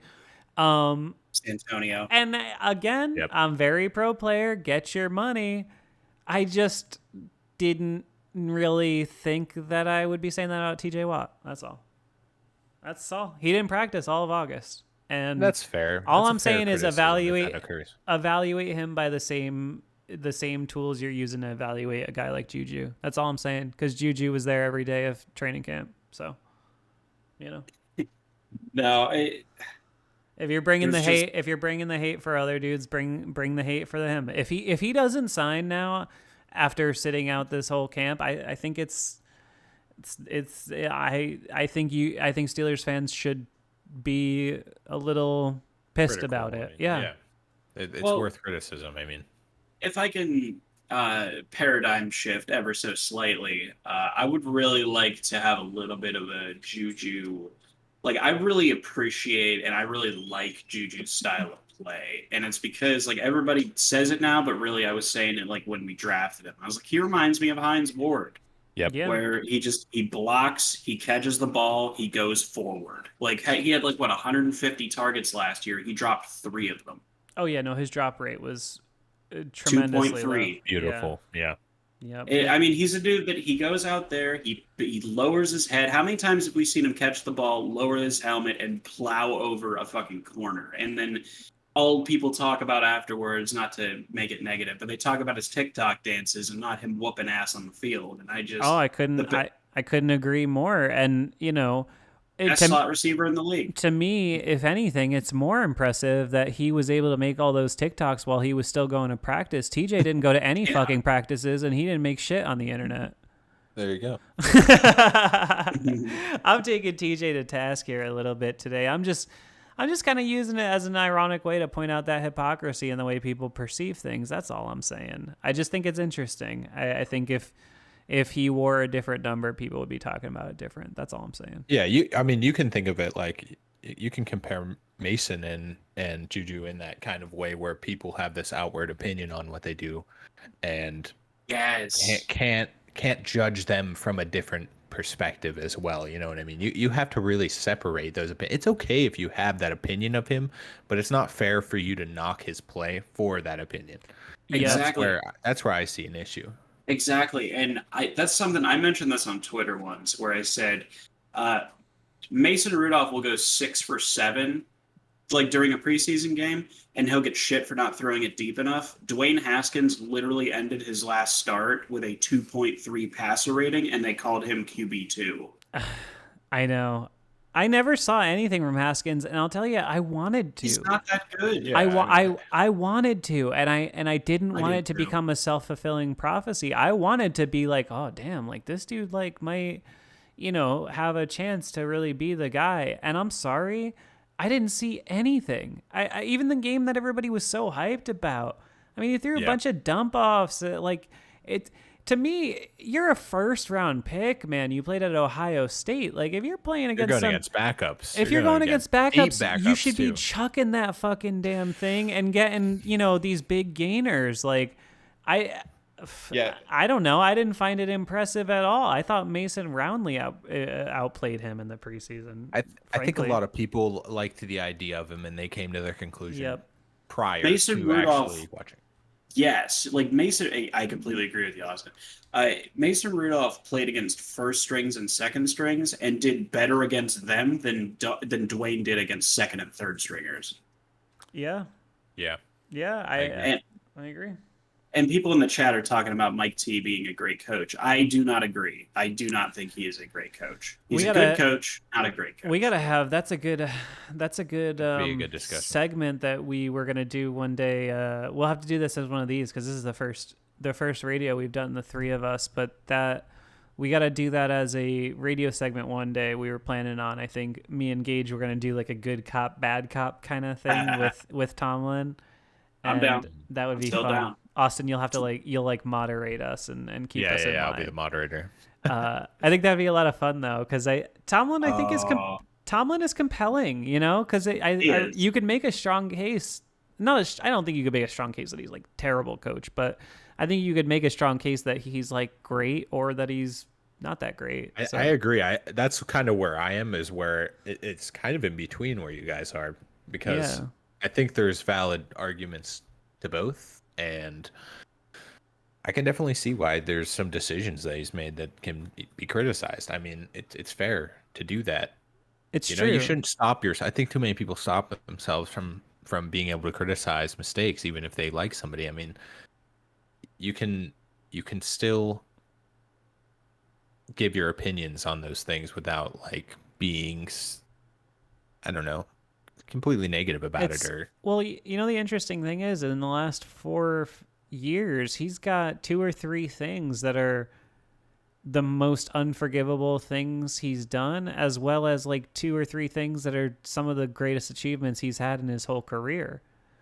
Like, if you think about it, to me, the getting absolutely crushed in the first round of the playoffs, both 17 and 20, are just ugly. I mean, even if they were allowed to lose to the Browns last year and not have it be like a black mark on his record, but to have 2 straight playoff games where you gave up 48 and 49 points at home, I'm sorry, that's just not okay. That's not good enough. But then on the flip side of that, like, to me, I thought that 8-8 season was the most amazing season of his career. I mean, 2018 is the most amazing season because they won the Super Bowl. But in terms of what expectation versus what he accomplished, I'm sorry, what he did in 19 was absolutely nuts. To win 8 games with that quarterback room, pretty impressive. Yeah, I would agree that it's impressive. I don't think I would disagree with anything you just said. And some people in the chat are saying, like, oh yeah, and then they just fire the coordinators. No, I'm not saying that Tomlin should be fired. I think he's a good coach, like good, not great. I think that he's horrible at time management. I think he relies on the talent of his players to win. I think that he has a terrible habit of at least occasionally playing down to competition. Like, I remember people were talking, they were making a note last year when we were making our 11-0 run. They were talking about, oh, well, you know, Tomlin's like out coaching the hell out of Freddie Kitchens. And it's like, well, yeah, Freddie Kitchens is dog shit. I would hope that he can out coach Freddie Kitchens. Every time, without exception, pretty much, every time that he goes against Sean Payton or Bill Belichick or Andy Reid, like every single time he goes up against one of these good schematic coaches, he gets the shit kicked out of him. That is true. He even struggled against Peterson last year, and the Eagles were diminished. I don't think that Peterson is as bad of a coach as people. No, that's what I'm saying. No, I'm giving him the credit there. I'm saying I can't believe they moved on from him. Quite frankly, I think that's. I thought he was. I can't. That shows you the problem with franchises like that. Even though the Eagles, you know, I know Steelers fans, Pittsburgh, Philly, everybody hates each other, but.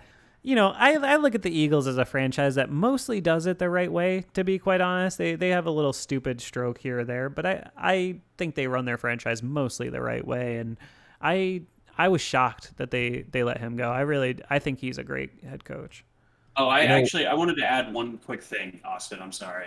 One quick thing I wanted to add was that with Coach Tomlin, is it just a coincidence that the only team that he ever won a championship with was basically Bill Cowher's team, and that it was hands down the most balanced team he ever had, and it wasn't made by him?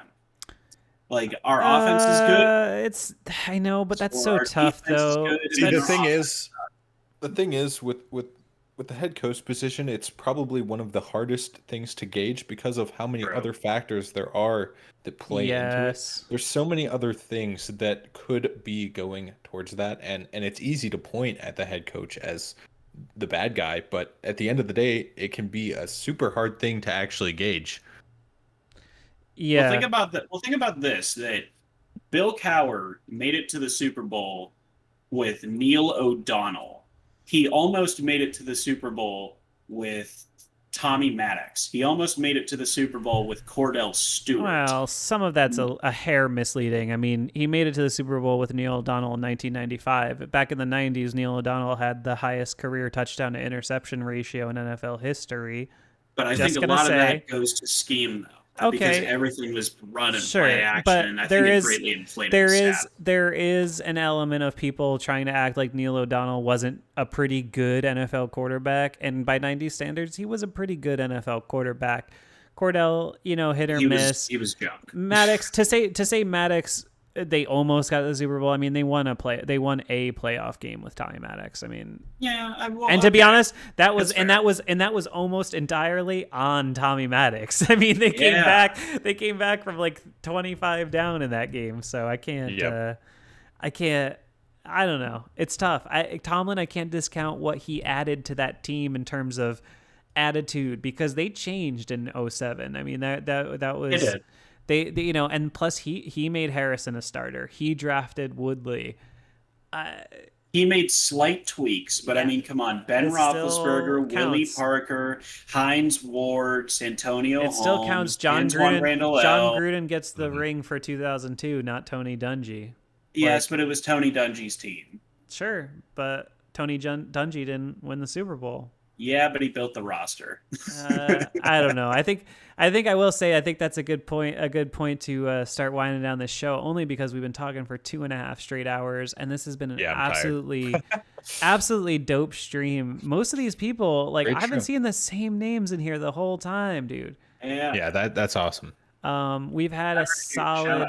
solid chunk of people hanging out this whole time. Absolutely perfect. Love to see it.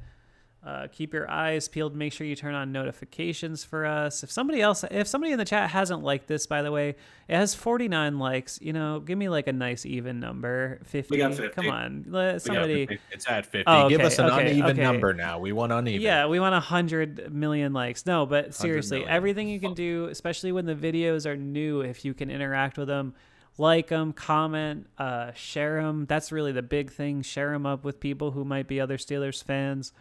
Yes. We're all Steelers fans here, guys. We Yeah. just want to talk with you guys. So as many people as we can talk to, that's Exactly. it'll be more fun that way. We're all super Exactly. active on Twitter. And here, I want to give one more topic that I think this is a good topic to lead off on if you guys are interested. Okay. So Jesse James caught that ball is in the chat. I mean, he's been here like the whole time, so shout out to him. Is he still here? Yeah, he's still Oh here. my He God. just said, I will You're a not genius. allow any Cordell Stewart slander. He's And going to I be on wanna the make show, it by the way. I've talked to him about being on the show, so we'll have him on someday. But awesome. Well, he says, I will not tolerate any Cordell Stewart slander. And I agree. I actually am making the argument. I think that the Bill Cowher, the West power run offense that he was running, I think it actually worked really well with Cordell. I think Cordell in modern NFL would fit in perfectly. totally. He was a product of an era in the NFL when they tried to change players to fit coordinators as opposed to the other way around. And I've said this before, but Cordell Stewart is the one who's special, not Chan Gailey. That's true. That's why you see the Ravens. That's why Harbaugh's a good coach. The second they got Jackson, they completely changed the entire identity of the team. And that's what you have to do. And no one ever did that for Cordell, sadly. Yeah, but I think that having Cordell as the quarterback added another layer to the offense, where you have all the receivers, because you know how the Bill Cowher, the Marty Schottenheimer kind of offense was, where it was either a power run or it was a play action deep shot. So because you have everybody running down the field, you have a mobile quarterback like Cordell Stewart, and all of a sudden, oh great, I can just run because there's no box. So I think that Cordell actually made the offense a little bit more versatile. I think that him nowadays, or maybe even if we had him like when Power was still like the center point of the Mike Tomlin offense, I think it would be cool to have Cordell in the modern day offense.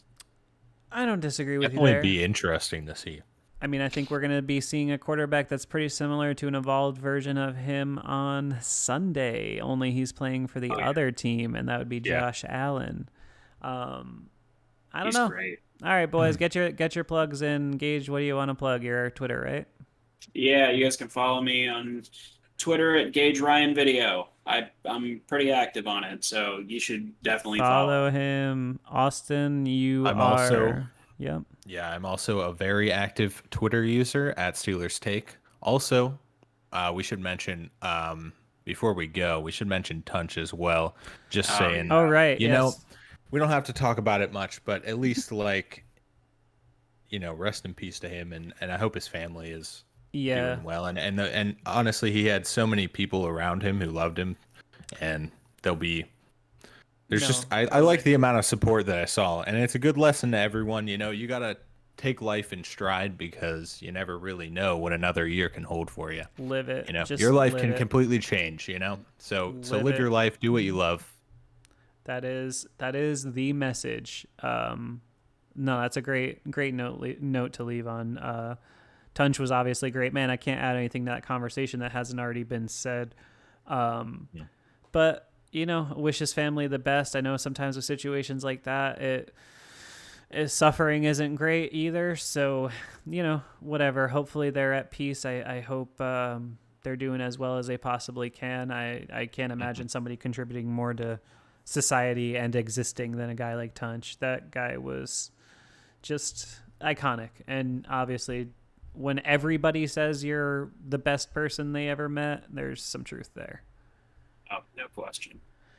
All right, so yeah, and then for me, I'm assuming if you're watching this, you already follow me on everything at 5-Star Matchup. Again, if you can consider it, the Patreon is only $4 or $7 a month.